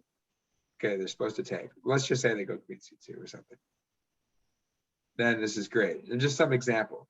But you see, this is where it may happen in a different move order, but it could happen where you don't trade queens, or even if you do, you get to undermine the d4 square. So that's what you're aiming for. There was just some annoying stuff in the last line where the knight came in and traded off, and white got some space, made it harder for black to exploit. But if they allow this, this is great. Who cares about, don't even take the bishop. You can just leave it there. Like if they go here, yeah, just play c6, keep the knight out. A lot of times, you'll also, again, a5 and reroute, obviously not now, maybe kick the bishop, but you'll reroute the knight to c5. And then you can work the d file, like maybe double up on the d file and try to get a knight into d3. You have a knight in d4, so black can really outplay. So let's say white's playing lame and just trying to trade down. Maybe black can just, if they're a stronger player, saying, hey, I'm going to draw you by trading down. Even in the end game, even if a queenless middle game, let's say, great queens, you can still get stuff like this. And so again, there's a direct exploitation of playing a typical King's Indian classical setup. So yeah, it's risky. It entails risk. You take the center, black plays in hypermodern style, they strike back. So those are all the main lines. The only other thing is, okay, now I will show you one King's Indian attack example by Petrosian. But again, I mean, if you understand the King's Indian defense, like, okay, cool, I have a tempo up. Right, just do the same thing effectively. You often play c3, queen b3 stuff. Same setup, same kind of general e4, g3, bishop g2. Although remember, don't play e4 first. Begin with knight f3, because otherwise you're going to enter other systems. If you're trying to get this system, you play e4, they can play Scandinavian. Now you're not playing a King's Indian attack. They can go French.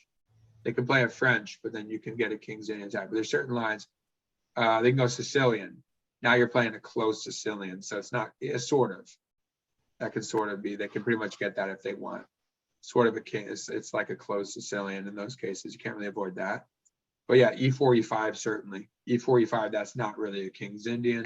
Play 4 knights, you can fianchetto your bishop. But I would recommend go knight f3, g3, bishop g2, d3. And you would play a King's Indian as black or a modern / Perk, Peert's defense, I just call it Perk. That would be if they go e4, d4, you do the same setup. You're going to get, so in other words, you're going to go like this, whether they do the d4 first with d4, c4, and e4 if they want, or if they go, so for example, they'd probably start with e4.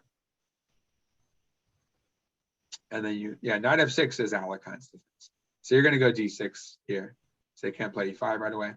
d4, and then you can go g6 or knights. You can go g6 here. Oh, now you're back into King's Indian. But if they want, it depends what they want. Yeah, this is fine now because I don't think they want e5. They trade queens and not very good. They have knight g4, right? There's a fork. A fork that threatens a fork on f2. So you don't want that. Okay. So you go knight. Yeah, there is a g6 thing. But yeah, knight f6 is fine. Knight c3. And then now we are in g6. We're in the modern or Perk defense. See? And there's your, this is the Austrian attack. Oh, okay, fine. Okay, fine. Let's look at this. Well, this is f4. That's another thing, right? This is the Perk, right? Where they can do like just natural development, knight f3 or something. But black is okay. And this is well known. You can study that. The point is you can always get this setup, right? But as Leah was talking about, last line to look at for black. So c4, g6, knight c3, bishop g7, e4, d6. Okay, f4. I'm not seeing it up here. I think it's more legit against like an Alekhein's defense, or again, d4, e4, f Austrian attack. Fischer has a nice win against Evans, I think, from a US. They said Evans was apparently hungover in a US championship, and he got crushed. Yeah, look at that. I think that's the US championship where Fischer won all 11 of his games. One of those records that Fischer broke of like crushing everybody. Like last week where he got the 6-0 and 6-0 leading up to the championship versus Spassky. But yeah, so this will be f4. Where is this? Hey, it's not terrible for white. Let's see. I'm sure black has some good options. Yeah, funny enough, I've seen Fischer do this. I've seen many Fischer games, of course. I think he went c5. Or maybe he castled.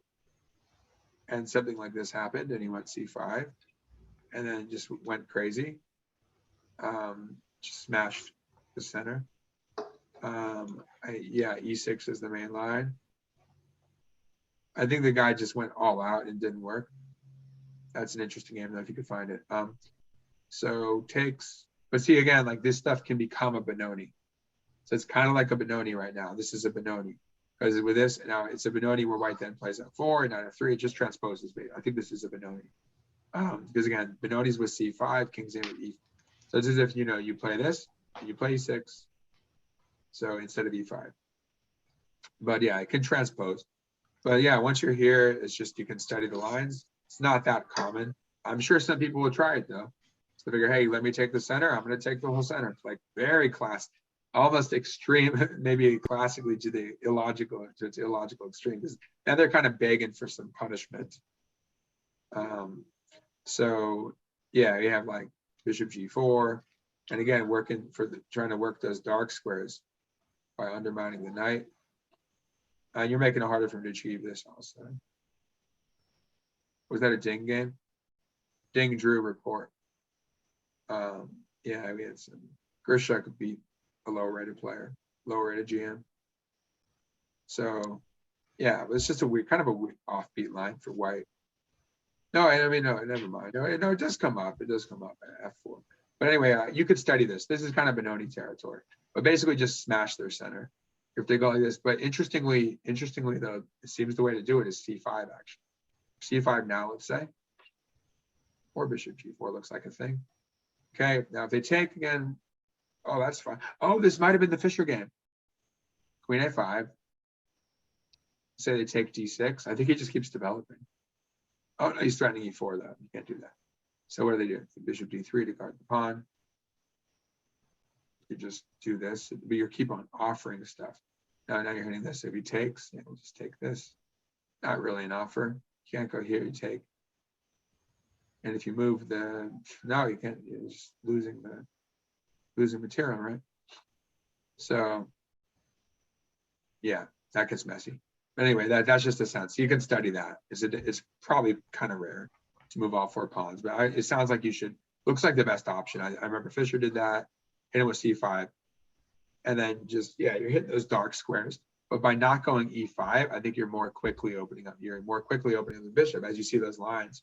There's even a queen a5, knight takes e4 line. There's a knight of d7, bishop takes e3 line. So I think a big idea there is to tear open the diagonal. Okay, lastly, I'll show you guys the Petrosian game. This is a blog I did a long time ago. Petrosian's rose. I just think of it, it's kind of like, looks like a rose in his opponent's territory. Like he's handing him, yeah, like I said, giving him a nice rose, the rose of death or something. Okay, so yeah, someone I worked with before, she called the when you bring the queen and king to checkmate the king, she called the dance of death, like a waltz, or the waltz of death. So yeah, this is okay. So check this one out. Petrosian. So he's going with knight f3. Okay, same thing again. Not e4 yet. You go e4 after d3. So now here, Pachman is going for, I think it's German, going for d3 and e4. It's actually not a bad way for black to play, actually, with knight g7. It's a good way to play against this. So it's effectively a close Sicilian, what it's become. It's going to play a little differently, though. But a lot of times in close Sicilian, you'll stick that F pawn out there, like a Grand Prix situation. Okay. So he's creating this wedge pawn. And well, you see, it's problematic a bit because where are the weaknesses that he's trying to probe?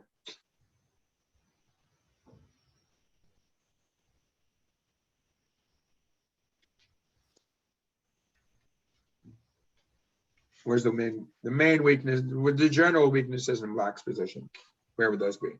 It's not that easy to get up. He's trying to.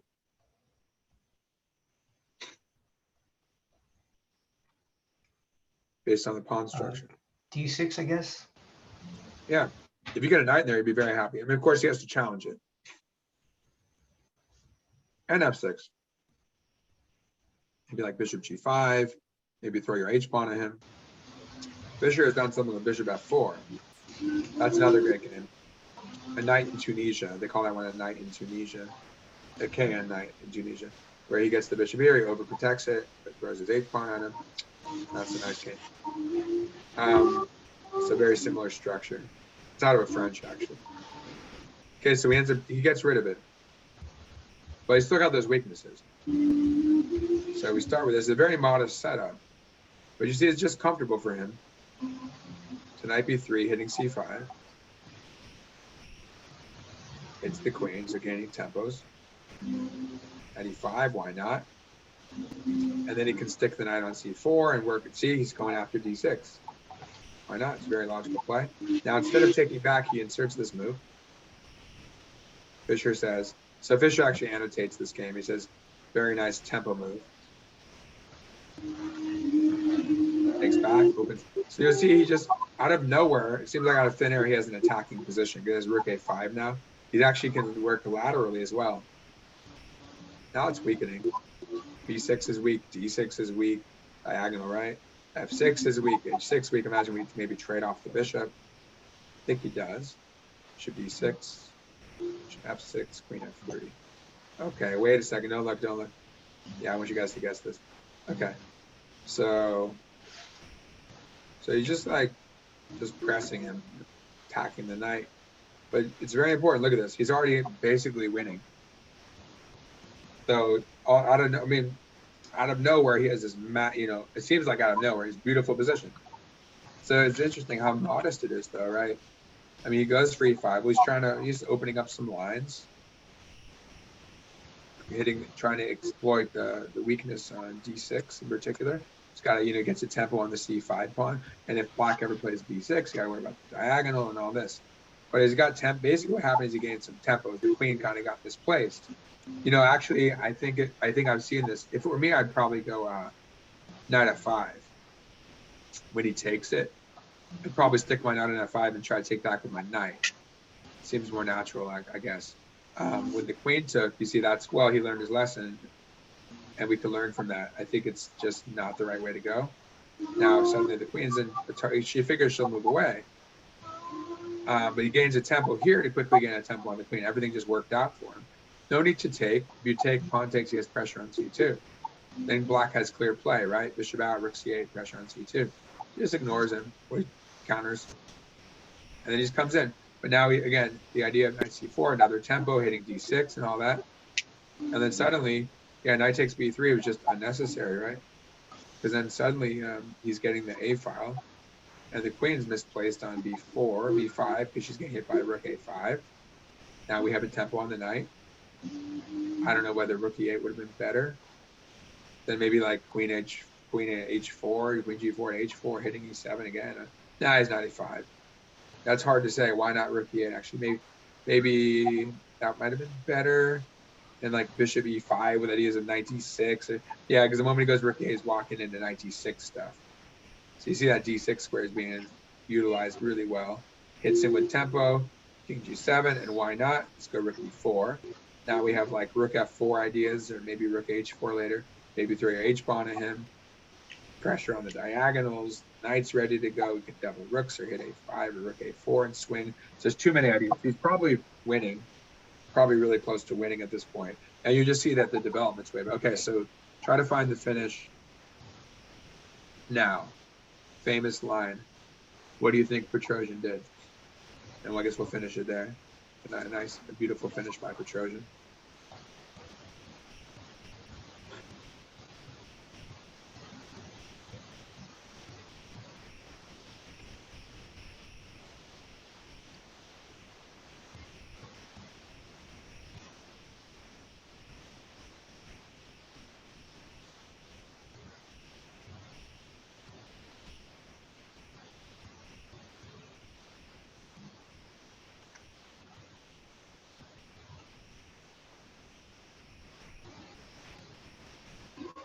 Almost. Okay.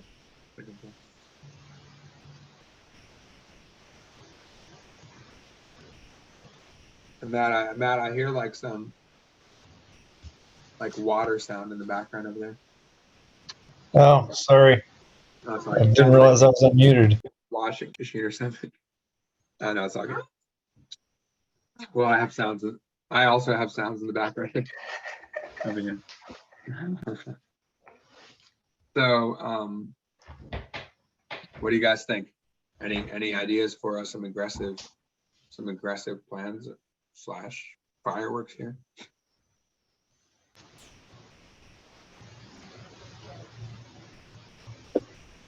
Maybe bishop f5 or e5, sorry. So sometimes we just have to mix up the move order. So you're trying to hit f6. He takes, knight takes, maybe hitting f7. He can maybe go knight f5. Probably he goes rook f8. He can maybe go knight f5 to d6 and hold f7. Probably rook f8 if he needs to. So the point is, it's not forcing it up.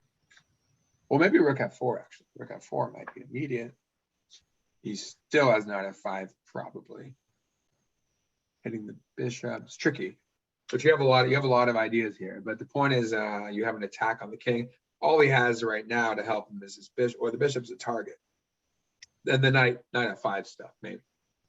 Everything else, the bishop on c8, especially the rook on a8 and the queen, they're way out of play.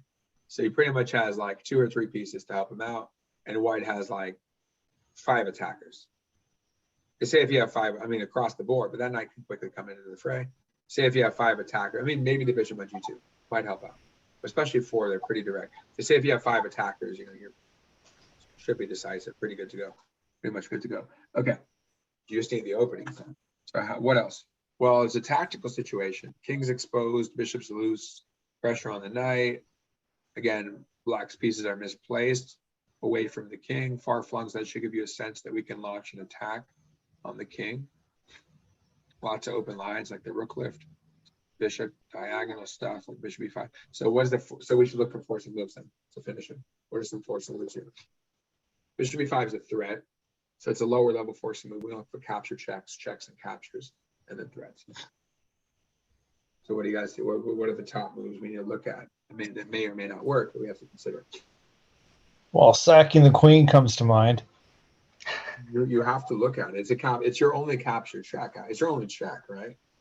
Well, I saw you were laughing, Andrew. Is that because you think it works or just a funny move?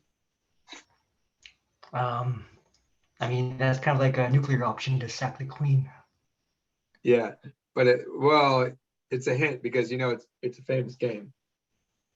So Not sure sacking queen will work. let's calculate it. You have to calculate it though, because Yeah, I think you think it will or won't? I mean, I might go rook e1 or rook f4. Rook f4 is that. Well, you're saying now, or you're saying you don't think it'll work, so you should prepare with that? Yeah, or I don't think the follow? queen sack will work. I think it's a losing position because I don't see mate. I pretty much only do queen sack if I see mate or winning position. Mm-hmm. But sacking yes, I don't think queen sack will work. Well, you have to calculate it. It's the most, again, it's a capture check. It's a famous game, so that's kind of indicated, kind of a hint. It's a famous game, beautiful. Again, his rose. Well, I look at it. I don't know. I said somehow it feels like it's a rose to the chess world. How about that? It's a gift to the chess world. Oh yeah, okay. Yeah, and it's a beautiful. It's not just that it's a queen sack, but it's the follow-up. The follow-up is, Fisher calls it. Yeah, his commentary is that this is a real problem move. So, well, yeah, not the queen sack. I mean, that's the queen sack is if you see something, okay, 5 is the follow-up. It's tempting to try it, but here's the key. That you have to be able to keep the king out. Anytime you could lure the king out, you have to consider something like that, some sack, right? Now how do we make sure we can lure him out? And he doesn't just consolidate. Hitting with the bishop now. Now that's what I was hinting at, Matt, with the bishop check after. Oh. Okay, now this is the move. Again, in the same vein. This is the brilliant, I mean, again, well, the queen, it's the kind of thing where, yeah, it's a brilliant queen sack, but the queen sack is brilliant because this is embedded. H4. H4 check. Yeah, interesting. So think about it. Well, this is H4. what I think is the real brilliant move. Because, well, especially that he saw it ahead of time, but this is preparation. And he ensures that this king is not, just think about it, again, the theme is you have to violently go after the king. This ransack the king, but don't let him go back. So how do you not let him go back? Got his wedge cheese in there. Kind of we had a wedge around the king. Let's see. Bishop G7, but it's not very forcing. That's why it's so beautiful, because it's again, it's kind of, you're doing a forcing queen sacrifice. So rather than doing a quiet move to prepare a sacrifice, which may, well, if it works, it works. But a lot of times it'll give them time to see what you're doing and stop you. But in this case, you just go Bishop G7, quiet move. That's it. After the loud move, right? Fireworks, and then the silence. All that, make a move, silence. Bishop G7, and there's nothing to do. That's the rose embedded in his territory. And it's just a cool looking move, I think. But yeah, it's obvious once you see it. You're not letting him out. You know you're continuing your king hunts. King hunts are always, there's actually a good chessgames.com collection. Just look up king hunts. It's got a cool Lasker one where he lures the white king into like H1 or something. There's pretty cool stuff like that. So yeah, there's nothing much to do. And then that's where Richard left. I think that's where maybe got disconnected, but that's where Richard's talking about H4 and whatnot. And that's where we're going to consider those checks. But the rest is just more straight. It's just like a puzzle. Well, this is like a puzzle too. That's a really hard puzzle though. That would be high level puzzle to see. One, it's one thing to know that you can attack it, but then to see this ahead of time, because you got to see this move ahead of time. Let's say you do, I don't know, H4 check. It might win, but I think King H6 complicates matters a lot. Because what's your follow-up? You can't go Bishop F4, and then he goes King G7. He's up with Queens. Fine, should be fine. With a little bit, not much. So you can't let him escape. So in that vein, if you're thinking in the spirit of I am not letting the king go back, then Bishop G7 suits justice. But again, you need to see that ahead of time. That's the brilliancy there. I hope you won a brilliancy prize for that. But I just love this move because again, it's one thing to go, violence, sacrifice, chase. But the fact that it's not very, as you said, Matt, like, it's not very forcing. It doesn't seem like it's it. And Richard wasn't inclined to play the first move. So you have to see that you're sacking your queen, and then, which doesn't seem intuitive in some cases, although once you're bringing the king out, then you make the quiet move because you keep him out. And the game ended here. I think we also looked at E5, but the game ended here. He would have gone to H5 check. Even if no, it's not snowing. I know it's going to snow soon, right? It should snow soon with these like sub-zero temperatures. The check, even almost sub-zero Fahrenheit, right? I think it was like negative 18 degrees Celsius yesterday. Conversion. Okay, so that's mate. And then if he doesn't take, we're mating from F3. F3. I think I put down this as a sideline. That seemed like the one that put up the most resistance. But it doesn't matter because you're going to check him from you're going to check him on H pawn, and then you're going to check him from H3. F3 mate, same thing. And here mate. And if he goes to F5, then we have our Bishop H3 mate. But I mean, it's kind of like you have to look at everything, but you kind of know once he's there, your bishops are crisscrossing. But you do have to calculate everything, especially Bishop G7, to know that works. But it's intuitive too, because he's not leaving. He's not getting out anytime soon. But still, you just gotta make sure he doesn't have any tricks like if he has time for like knight F5 and take your bishop, but he doesn't, because then you continue it's kind of like a break. Let's take a little break, intermission, Bishop G7, then we'll continue our checking and mating attack. So it's interesting.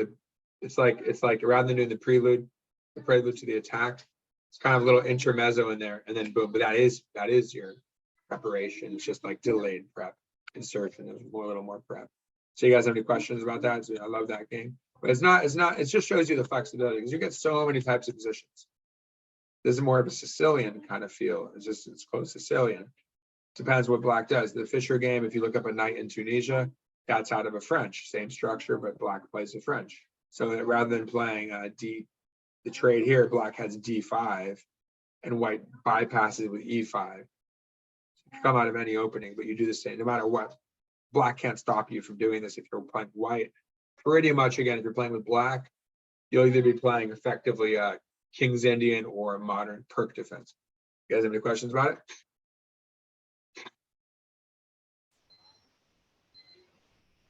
Not at this point.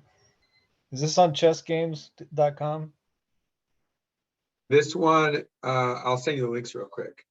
So this one is, I wrote a blog on, well, the blog is basically with Fischer's, just pulled Fischer's commentary and a few sidelines, didn't write much about it.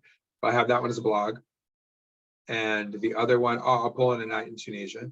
Oh, here's Rated G, if you guys want to open them up. Here's Rated G by Kasparov. And I will quickly pull up, I just type in, pretty sure it's because it played in Tunisia, obviously. Night in Tunisia, Fischer. And versus, I'm not going to try to pronounce his name, 1967, A Tangled Web We Weave. I think it used to be called A Night in Tunisia. It is played in Tunisia, October of 1967. Yeah, I think they changed the game of the day name. There's that one. And then as for the lichess game, this is just a really, I just used these studies as a very quick look. We didn't even look at all of them. We kind of just went into different things as it came up. I just used those as a point of reference. So then we have, so the first was King's Indian defense. Second was King's Indian attack. So we have those collections just to give you a sense of the options. And then we have the Petrosian game, the Kasparov game, and the Fischer game. So yeah, lots of good resources there. All right, so you guys have any other thoughts about it?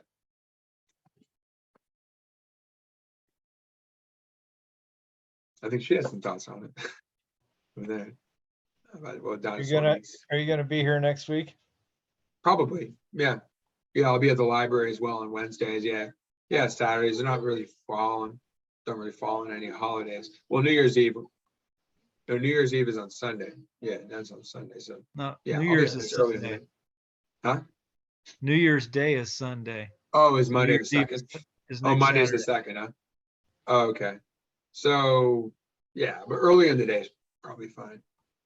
I'll let you guys know if not. It'd be out. We can all play on Sunday hungover, right? Yeah, you can get beaten like Evans in the Austrian attack. That was my reference. Yeah. Yeah. All right. Was that in Vegas? Huh? Yeah, I said, was that in Vegas? Sorry, I've got background noise. I wouldn't be surprised. Actually, I'm curious. Let's finish on that. I'm curious. So Fischer, I think it was Evans. I'll just type in drunk chess. Let's see if it shows up. Bobby Fischer Evans gambit led to a wild king hunt. Wait, hold on. John Evans, is that it? Hold on.